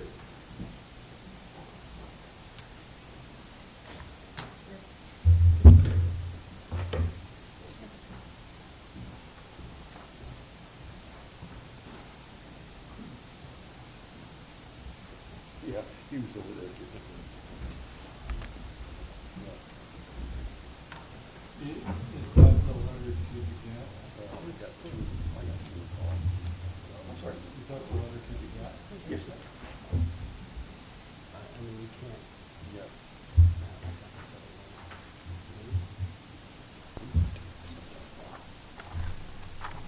Sorry. Go ahead, Afternoon, Jim. gentlemen.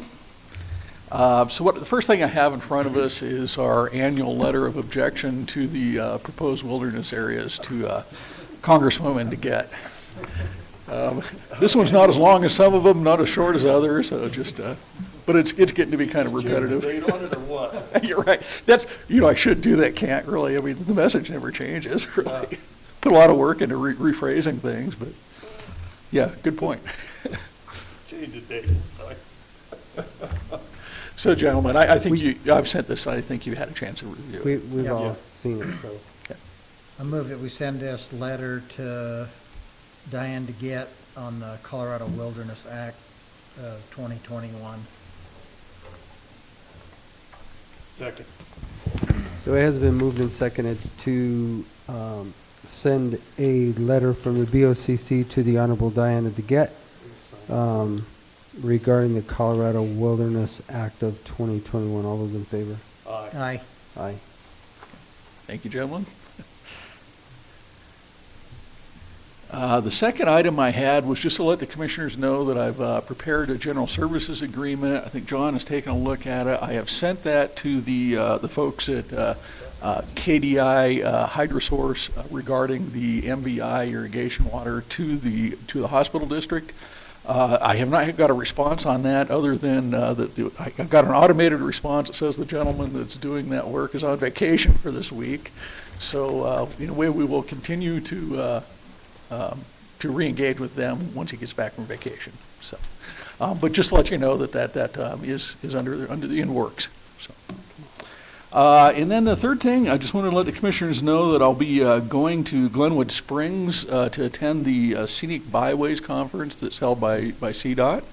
Of course, we won an award for the flume, and that'll be part of the presentation. So I'll be a co-presenter with Miss Linda Toll to let everyone know what we've done with the Scenic Byway and the flume. Hopefully there's some dollars attached to that in the future.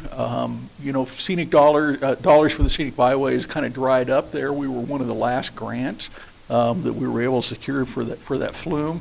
But it sounds like the state is taking a new look at that, and the federal programs are taking a new look at that too. So we'll try to stay in the loop on that. Who knows what could happen? So anyway, that's where I'll be for the next 3 days. So. Okay. Well, enjoy. Yeah. Stay Anything out of else? Hot Springs Pool. I'm sorry? Stay out of the Hot Springs Pool. Oh, yeah, kind of looking forward to that, too. So. Don't make us disinfect your office. Right. I did want to mention, too, that TOTA, Trail of the Ancient Scenic Byway, has picked up the tab for all this. So this is not on the county's dollar at all. So. Okay. Other than that, anything else? Did Drew get a hold of you about the wolf? Yes, he did, and so I sent that on to the American Stewards of Liberty. Okay. So hopefully they've got a copy of that. Okay. Have you heard anything about the board that they're forming to introduce the wolves, to kind of oversee that, or? I haven't heard anything more about it than, we had that notice several months ago that said that they were going to form that board. Other than that, I haven't heard anything more. Because I had a call from the president of the Colorado Outfitters Association kind of wanting us to support a couple of the gentlemen that was running for the board. Okay. One of the guys that the governor has appointed to that board is so pro-wolf that, and they're trying to balance that board out. You applied to get on that board too, didn't you? I don't know if this is the same board. It is. It is. Well, You haven't heard back. I haven't heard back. I know that. So maybe we shouldn't support the other people. Okay, I wasn't sure if that was the same one, but. I certainly have not heard of any other boards, but you know how these Okay. things are. You never know. It could be some other group that's starting something. I might get a hold of Don Corum and talk to him, because it's going to the Senate Ag Committee for approval is where it's going, but. Okay. Okay, well, right. Commissioners got anything for me this week, or? You're going to be gone for 3 days. I guess we better not have anything. Yeah, I for guess you. not. It'd be a good time not to have anything. Enjoy it. Your inbox will be full when you come back. Oh, I'm sure it will be. Okay, thank you, gentlemen. All right. Thank you, Jane. Jack? Get my static machine turned back on here.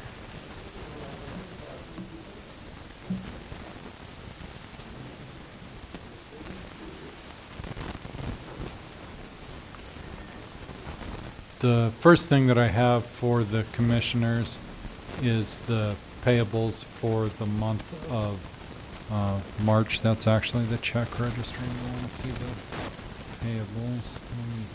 So, grand total spent by all county departments in the month of March, $3,472,956.81.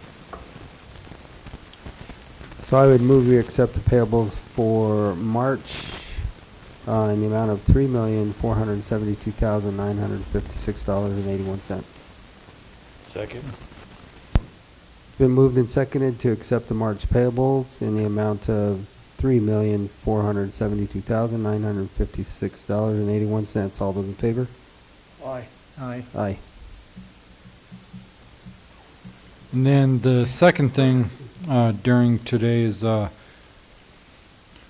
discussions. I've received some messages from Mr. Englehart suggesting that the road department be allowed to gravel the road from the fairground entrance to the racetrack before magging it. He doesn't believe that it's a good candidate for the mag without the gravel. And he said he'd cover the cost of the gravel if Justin would cover the cost of the mag.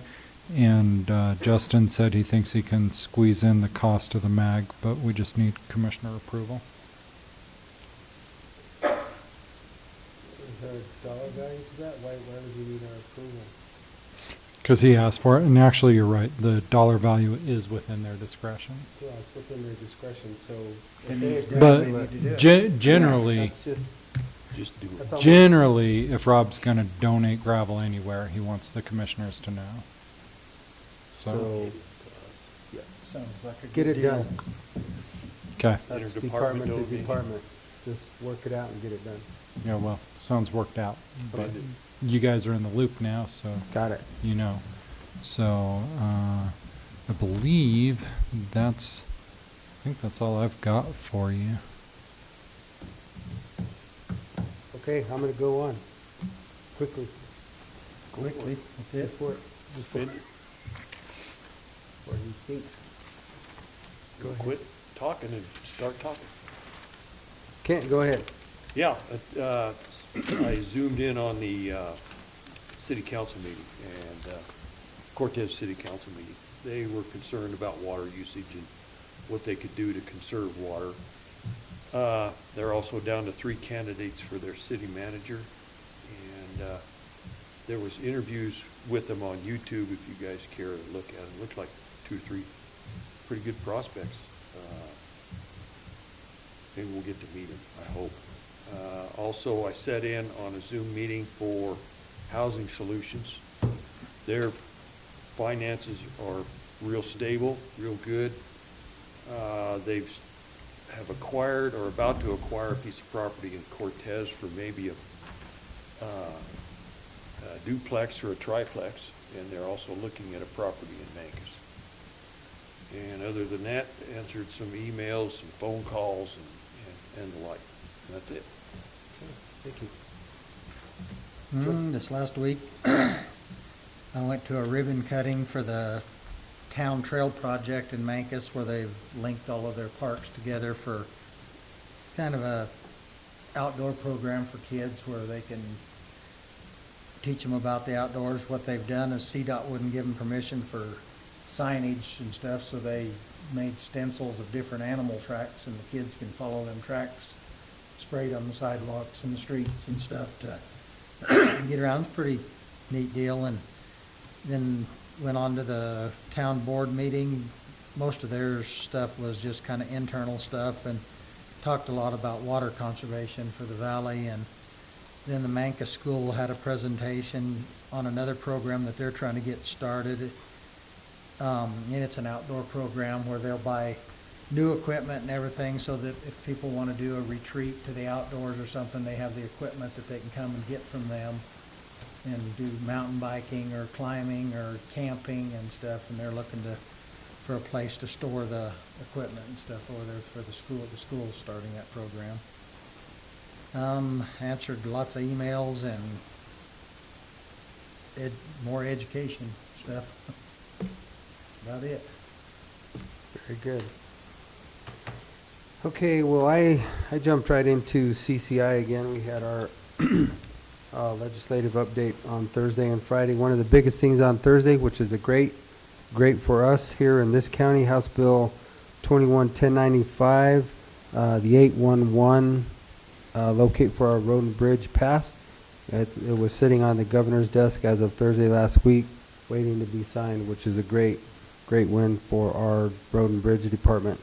The new transportation bill, which I think, Kent, you were reading a little bit more about that, 190-page document that I did not get through with, but it being presented, it was presented by Sarah Hughes from the governor's office with Representative Matt Gray and Senator Winters, who are basically running this legislation. it's more than likely going to pass, because it's the term fee instead of a tax, so that it doesn't have to go to a vote of the people. And apparently that is legal, because it can be used just for what the fee is delineated for. So that's a big bill. It hit this week in the legislature. The rest of the, most of the day, well, not most of the day, but big portion of the day, Friday, was on the Front Range rail system. There again, that's just another issue that really doesn't affect us at all, but it's going to affect everybody on the I-25 corridor from New Mexico to Wyoming.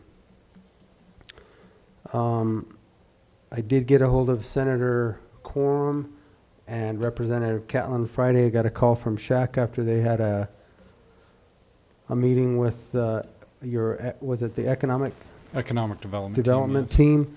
And one of the issues that we're having here locally is that our workforce center is not open to the public. It's still online, by phone, and a lot of our people don't have the availability to do everything online and or by phone. So I did send out some requests to see what they could do to help us out there.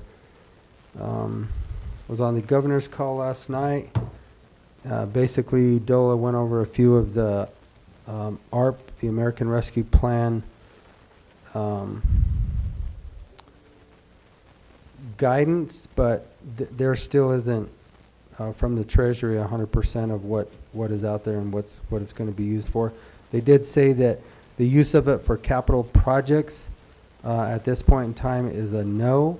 So some of the people that were talking about using it for capital projects, that was answered last night. But they did say that some of it could be used to work with and help with some of the housing projects. So something that we probably ought to keep an eye on, just like Housing Solutions and with my interaction with the Housing Authority here. And that is about it, other than phone calls and emails that blew up again on Sunday night.